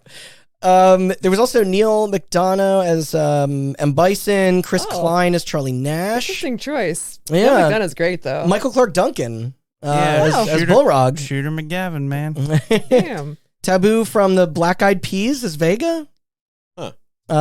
It was fronted by Doom director Andrzej Bart Kowiak. I think you wanna nailed it. Take a second I run on think that you one. nailed it. Polish names haunt me. Flashbacks to the Hatred episode. Would you be surprised to hear that many folks skipped this one, myself included? And a wise decision, as it bombed like there's no tomorrow. It raked in $12.8 million against its budget of $50 million, and is contention for probably one of the worst motion pictures ever made. It has a 3% on Rotten Tomatoes, edging out our topics 4 times over. Fox abruptly canceled sequel plans to that. So not to lament on that trash fire, the short films and the web miniseries after. We don't want to be recording forever, but to revisit the seed I planted dozens and dozens of pages ago, there is a chapter of this tale not yet told, one that we will have to resign ourselves to next episode here on Hot Button. So you ain't gonna want to miss that. So that's all for Street Fighter: the official movie. A sometimes fondly remembered, sometimes not, wonky adaptation that forever rides the line between fun and awful. I think it's personally fun. on the fun side. Yeah, I'm not even I'm gonna trying to pretend be it is objective, good. but It's not. Yeah, it's not awful. yeah, I think some of It the, is- like this response here is mean. Time Magazine and Game Trailer still lambasting it into the late 2000s, though. It's no Uwe Boll joint or on. anything. Those are just tedious. Yeah. Really? Yeah, it's like just bullshit. 5, No, 6 years slogs. later, like I want to take. I know. I'm gonna take anybody who said that this movie is bad and Clockwork Orange them and force them to watch the Legend of Chun-Li. You mean you're going to Yeah, or Blanca even them? So, Yeah, I think So wait. compare and contrast. what do you think the Blanca-like creature would be that was programmed on just the Legend of Chun-Li over and over again? But it's even like, me, you, and Austin and Andrew, we saw the Assassin's Creed movie. That movie's trash. Yeah, like this was miles away better. Yeah, than what if that. you Assassin's Like, Creeded them the movie where you just put them in a machine that slams them against the floor and over? Jeez. Yeah, the animus in that movie is like, why would you design it that way? I mean, it was better. It was better than Monster Hunter. Remember, we watched that. Oh. The Capcom, and better than the Resident Evil. I still Welcome am to Raccoon City. disappointed that Ron Perlman was not the kitty. That was all I wanted out of that. I wanted that to be the big reveal. What are the species? Palico. Calico. Yeah. I wanted that to be He was the in big it though. reveal. He was. Yeah. Considered a Maine Coon. I would go as far as to say this is probably the best movie based on a Capcom property. Yeah. No, Like because live, there's this, live, well, the Street live Fighter action animated movie. movie. Okay, yeah. Well, live yeah, action movie. Yeah. But thank you guys, and thank you listeners. Thank you Polygon, GamePro, IMDb, Box Office Mojo. There's more. Please join us again for the second half of a related story. It equally contains the same dose of craziness you've come to expect from us. This, and there will absolutely be more commentaries in the pipeline. We're not letting you off the hook yet, so I don't know what's coming next, and frankly, I'm afraid. it's probably either MK or Doom, Oh. right? Like, and those will probably yeah. also be Those will be okay. Yeah. It could be a lot A worse. handful of years from now, Hollywood's going to try the Street Fighter movie thing again anyway. So that those rights just got I was repurchased. gonna or say, whatever. yeah, Really? those rumors Yes. are abound No again. shit, I didn't have that in here. They tried. Okay. They tried Mortal Kombat again. They're making a sequel to that. Yeah, that movie wasn't bad, but I was so disappointed. It really could have been something better. Yeah. And like, I'll that let me tell you down. right now, and we'll see how well this ages by the time it's published, because we're rapidly encroaching on the they release did date announce for that. Mortal- Who's a fucking Johnny Cage? It's Johnny Cage. it's I Carl believe Urban. is right? Oh yeah. Oh man, I'd have to go. Yeah, I think that's right. I think Yeah, it is Carl Urban. Urban. I got cast. I like Carl Urban, but Me as too. Johnny Cage? It's. I think he could do it. Honestly, I think. It's, I mean, that's- his I how think it's a else good is choice. American like? His American. I think it's fine. It's just Yeah. I don't know. But you don't there was- associate him there with a was spoiled also- playboy like No. type, but like he's there kind was of also grimdark. He's a writer of coming up Rohan. on. Yeah, coming up on the Mortal Kombat 1 Frowny release, face, people yeah. have spotted somebody in the trailers that looks like it might be the video game version of Cole Young from that most recent Mortal Kombat movie. So we'll see. Is that a country singer? Cole Young is the audience surrogate that they added in the Mortal Kombat which was movie. the worst. You don't need that. Yeah. They made a Mortal Kombat movie that has no Mortal Kombat tournament, and they're like MK already has some of the most fun and recognizable like fighting game characters ever, and instead they're like, well, we need some like dorky, boring guy to like guide you through the movie, and We it's like, need an no, you everyman? don't. Yeah, like you Like, don't need this. Yeah. The new Mortal Kombat games are like they're better written, are gorier and more even comedic than that movie was going for. Like it's now we'll take a brief moment here to celebrate Raul Julia, who did tragically pass away on October 24th, 1994 at age 54 by complications from a stroke, just about 2 months prior to Street Fighter hitting theaters. This wouldn't necessarily be his only swan song, though. That following year in 95, Raul received a SAG Award, an Emmy Award, a Cable Ace Award, and a Golden Globe for his performance in HBO's The Burning Season. Later, he was then nominated to be included on AFI's 100 Years, 100 Stars list. New York City Mayor Rudy Giuliani declared November 21st Raul Julia Day. And lastly, in 1996, got formally inducted onto Broadway's Hall of Fame. So not bad. And all Rest in that peace, just King. for his M. Bison performance, huh? Yeah. And in 97, the Puerto Rico Chamber of Congress created a scholarship in his honor to help provide a college education to teens. That's Oh, very that's cool. nice. Yeah. Yeah, rest in peace, King. Yeah. And with that, let's make the impossible pivot and call it with the plugs. Good luck. Okay. Thank you for listening. If you have not watched the commentary, Check it out. Check it out. You can find that episode and many more, including our Super Mario Brothers one and the one where you talk about the Mortal Kombat, the Supreme Court case. There's that some you overlap mentioned. there too. Yeah. Final Fantasy. Hotbuttoncast.com. You can also check us out on any podcast service. Our 100th episode. Our 100th episode just came out on the Gizmondo. Yeah. And you Come on, can make that movie. Stay tuned to social media for Street Fighter, the movie, the game, the podcast coming soon. Twitter, Instagram, and Facebook at HotButtonCast. I'm not signing up for Threads. I don't think Threads is doing well anyway, isn't it? I'm not going to do Mastodon. I'm not going to do any of this shit. Blue Sky, that's another one, right? Yeah. About Blue Sky. QQ. If these three fail, we're that's the just not Chinese going to one, have a right? social media presence. I'm going to state that now. Or Weibo. Weibo is the Chinese one. Yeah, that's what it Chinese was. Twitter.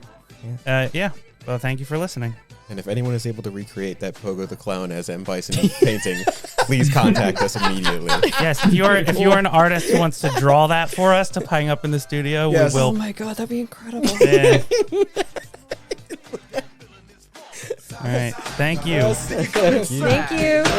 Non-stop, drop, not lean. If you know what I mean, I'm to my feet. Straight to my feet.